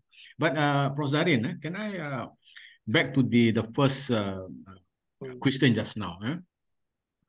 I think for us to improve the productivity and then the policy, I think we need the technology. I think probably the other panelists can because I'm basically the economist, and the policy can elaborate, enlighten us on technology. But other than the policy, other than the technology, a very important person is the farmers, is the entrepreneurs. Okay. So as I think I agree with Dr. Gulam Masaban, most of the farmers are more than 60 years old and everything. But the challenge is how can we produce more entrepreneurs? In my experience in the Faculty of Agriculture, UPM, it is much easier to produce graduate. I would say 99% will graduate. If we take 100 students, 99 will graduate. The one not graduate, medical reason and so forth. But to produce entrepreneurs, our experience, we have a program called Agro Entrepreneurship Incubation Program. The success rate is only 55% actually. Out of 100, only 55 become entrepreneurs. This is a challenge. It is much, much challenging to produce entrepreneurs rather than to produce graduates. Of course, I remember when I was the dean last time, people asked us, "You are not entrepreneur. How come you want to produce entrepreneurs?" Okay, wait. I'm not working alone. I have to work with the industry people. They have mentor program with the university, working together with the industry, with the government agencies. They offer us partners to produce entrepreneurs, and yet it is very challenging.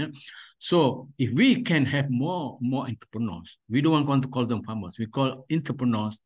I think this will also improve the usage of fertilizer and all the technology and so forth. And one more thing is that just now I mentioned about how can we emulate the plantation sector that are very productive.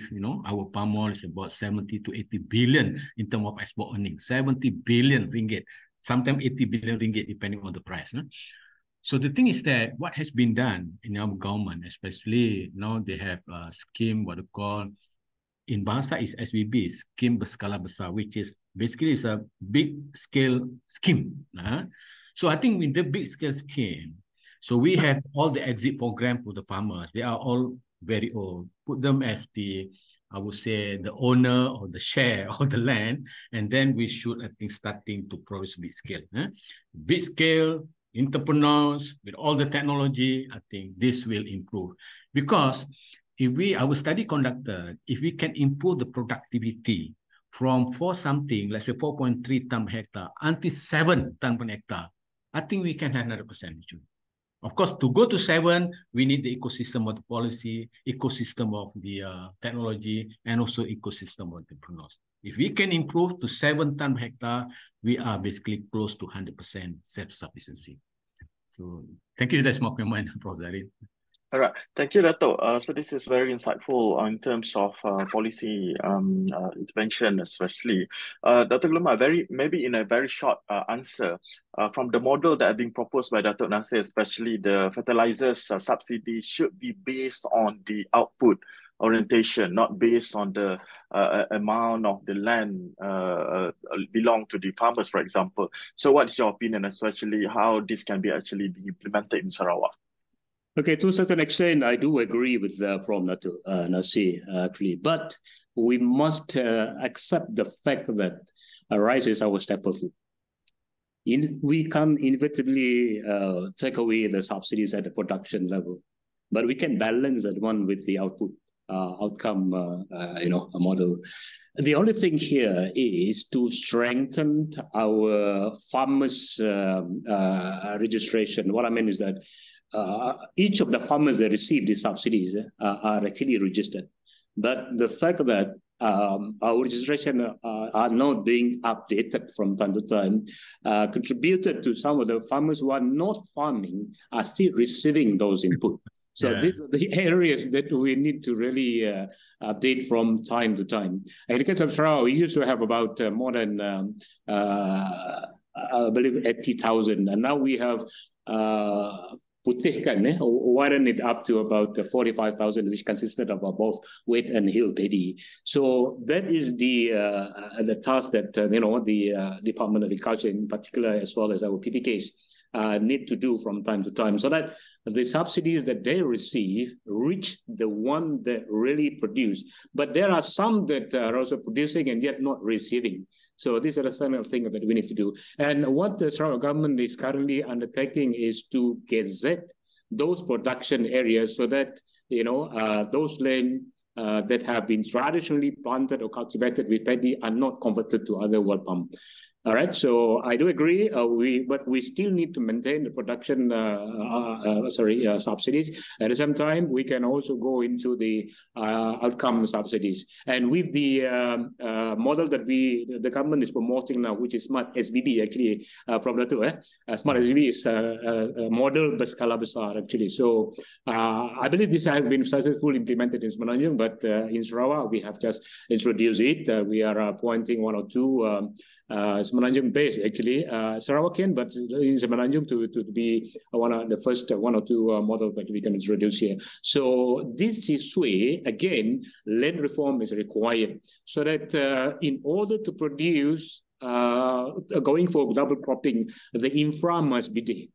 All right, and the layout, the design of the land must also be changed to allow for more mechanization, automation, which can accommodate double cropping, or even what our PMX is suggesting, 5 cropping in 2 years. All right, so the infra, the gazement, the areas must also be taken care first before before we lose the land to agriculture, and then we can talk about the subsidies, and the rest will follow suit. Actually, thank you. Okay, thank you, Dr. Gluma. So since we have actually roughly around 6 minutes before 5, we have few questions that are quite actually significant in terms of our topics today. I think we can move to the second question on the food, feed, and also fuel in Thailand. So this question specifically to Dr. Tapat. Maybe you'd like to give some brief answer on this particular questions. So actually, it's just the term that we try to look. In the past, we look the industry, the agro industry, like a sugarcane industry. We look only food, like a sugarcane. We use it to produce sugar as the food product. But in the process that we processing to produce the sugar, we have multiple byproducts obtained like a bagasse, which can be used as the fuel for power generation, so that we try to maximize use the benefit of the biomass from the sugarcane, like a bagasse we can use for fuel as a biomass fuel for steam and power generation. We have the byproduct like a molasses that currently we try to use it for ethanol production, which is the fuel also. And from the ethanol conversion, there also wastewater, like a vinasse is the waste from ethanol conversion process. We also have to maximize use benefit of that vinasse. Instead of treatment, we try to use that for, we call DDGS, distilled grain soluble production, which can be used for animal feed. So when we look the whole system, we call this one like a food feed fuel system. And we look this one for sugarcane industry, for palm oil industry, for cassava industry also, in terms of the biorefinery. Okay, thank you, Dr. Tapat. Now, okay, right. So the next question from Mr. Muhammad Shahir. Very impressive plan and coordination in Thailand, told by Dr. Tapat. I had a question to all panelists generally about the future food. Does any change of this technology food created to replace food based on natural? So I wish that this is something related to how the directions of the future food in Malaysia to replace on what we are currently depending on. Maybe Dr. Gluma would like to say something, especially on the future directions. Okay, most likely in the short term, we might not change our diet or food for that matter. But what we can look into is realizing the amount of imports of food, animal feed. That is where we can look at the local resources that we have. Even in Thailand, they have the sugarcane waste, right? In Malaysia, in particular in Sarawak, because we are the second largest producer of world palm in Malaysia after Sabah. In fact, we are about to overtake Sabah in terms of the amount of land covered with world palm. Now we are now initiating the use of palm oil biomass, particularly the world palm expiler, to produce the animal feed. All right, it may not completely replace corn, but it can be a good alternative to it for fiber-based of protein for the animal feed. So the government has actually allocated some to construct or develop our palm oil canal crushing plant to produce the important ingredient for animal feed. We do have, besides the world palm, we do have sago as well that has been researched and developed into as a good alternative to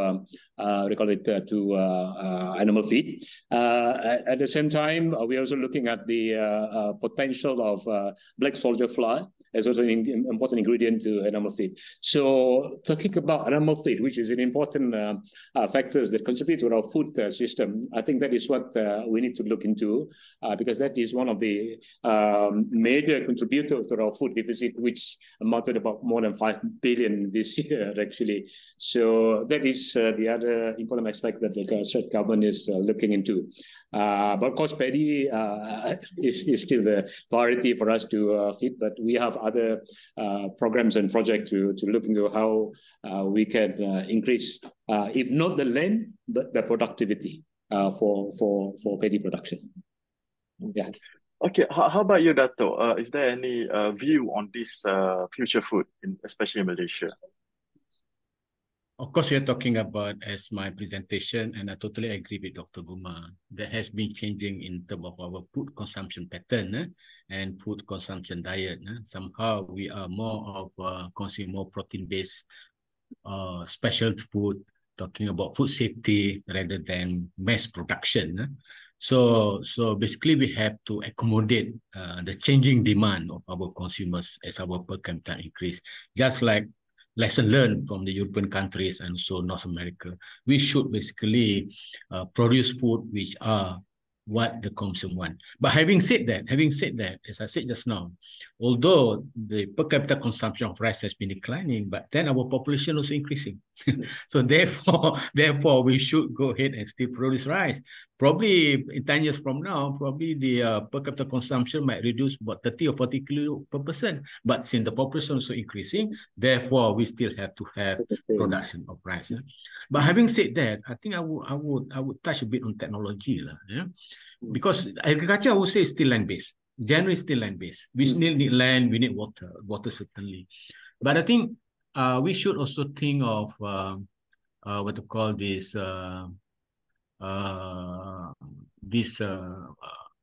what do you call this, like factory, plant factory, vertical farming, all this vertical farming, all those.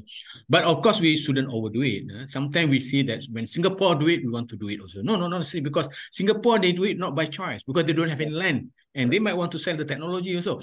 But we have the land. But having said that, we have the land, but we should also try to balance all the vertical farming under the glass houses in terms of food safety, less pesticide, things like that. We should also move to that direction, especially the urban farming. But don't forget our, not to say traditional, it's a conventional farming. Don't forget also our conventional farming, and also together with all these modern technologies. Thank you very much. All right, Dr. So how about in Thailand, Dr. Thapa, is there any new policy or way forward of looking at to replace current staple food that we have produced to the new future food, especially in Thailand? Okay. For Thailand, for future food, I am for the term the future food there is for the production side. I think that we try to promote the sustainable production system, like we have to efficient use of resources, water, land, and also agrochemical. And organic is still important, that we try to promote the organic fertilizer instead of the chemical fertilizer. This is also for the production side. We need the precision farming. We need to adopt the innovative technology for help the farmer. This is production side. But for the product side, we also need, I think we need not only sell the rice as the commodity, the normal commodity, we need some more value-added product from rice. This is also, we call the biochemical industry, that we try to convert to be the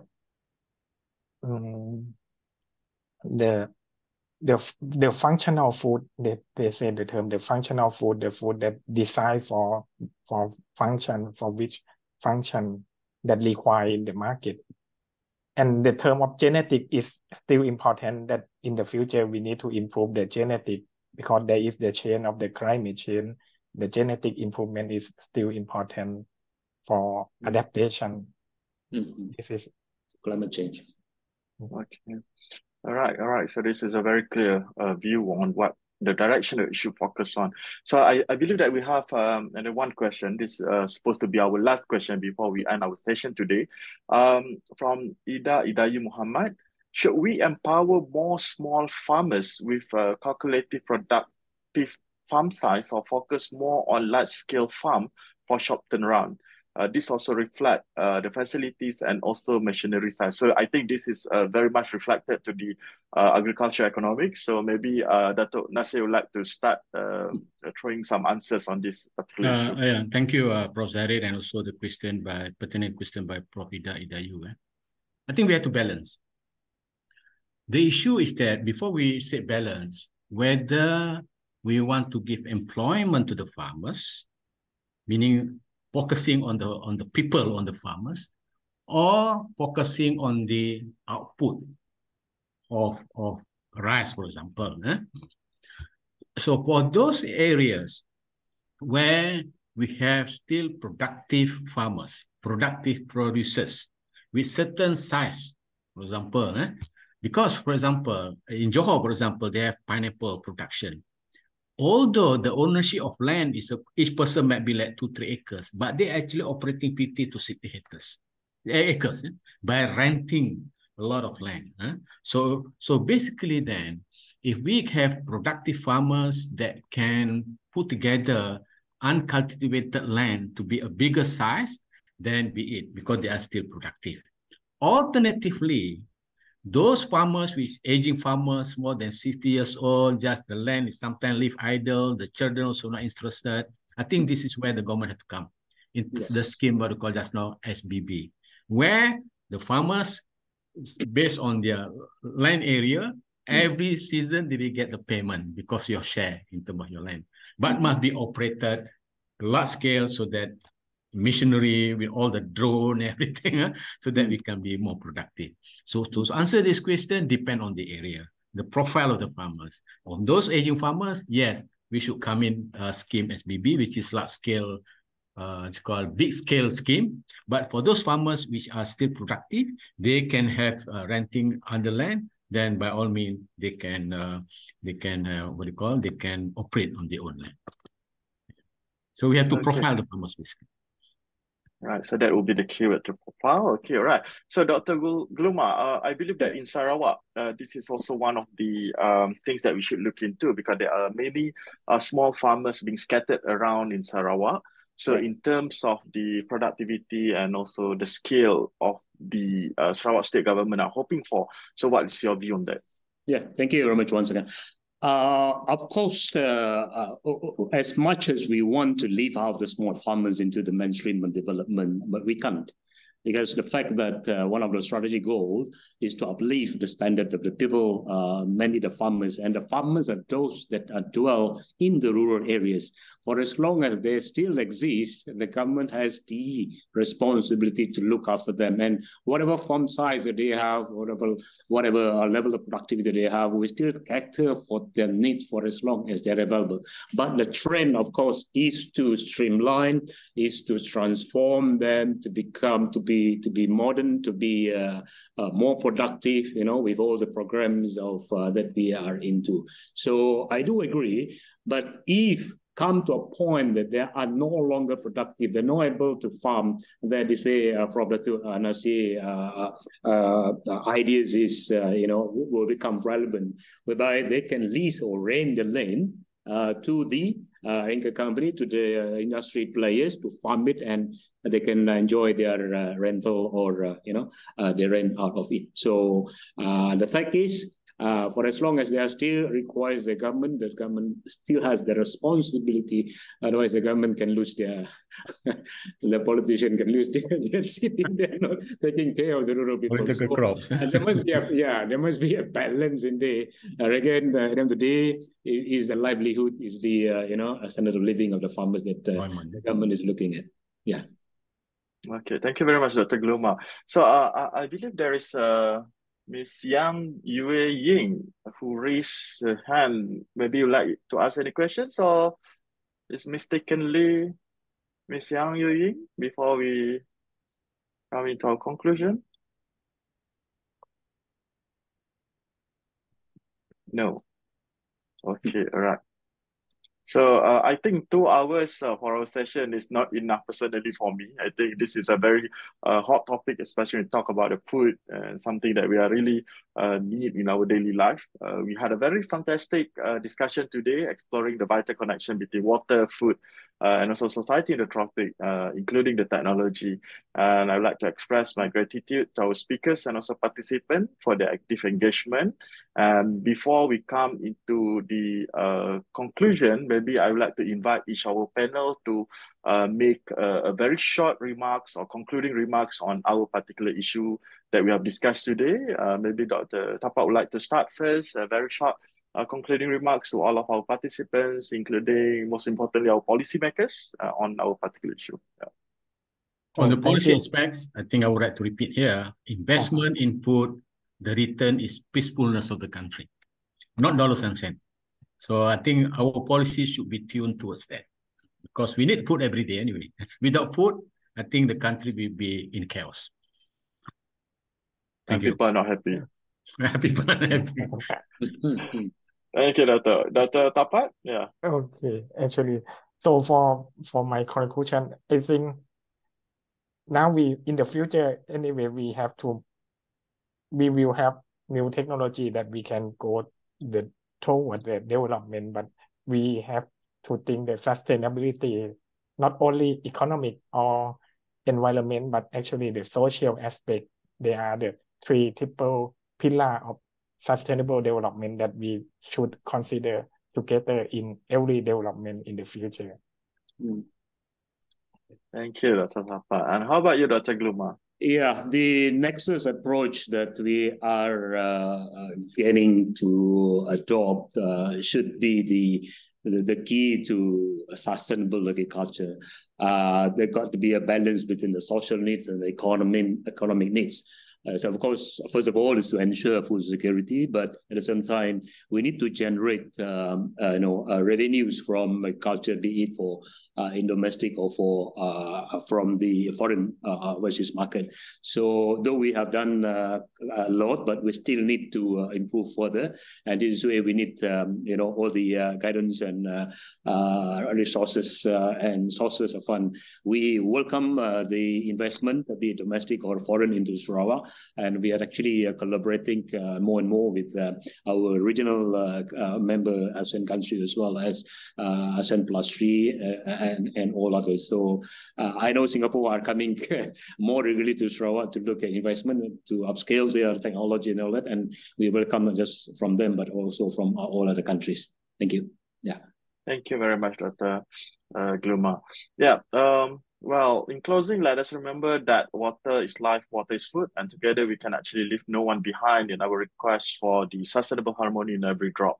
So on this World Food Day, let's commit ourselves to working towards a world where everyone has access to nutritious food and also clean water. Remember, our colleagues' collective efforts and also work can actually bring about meaningful change.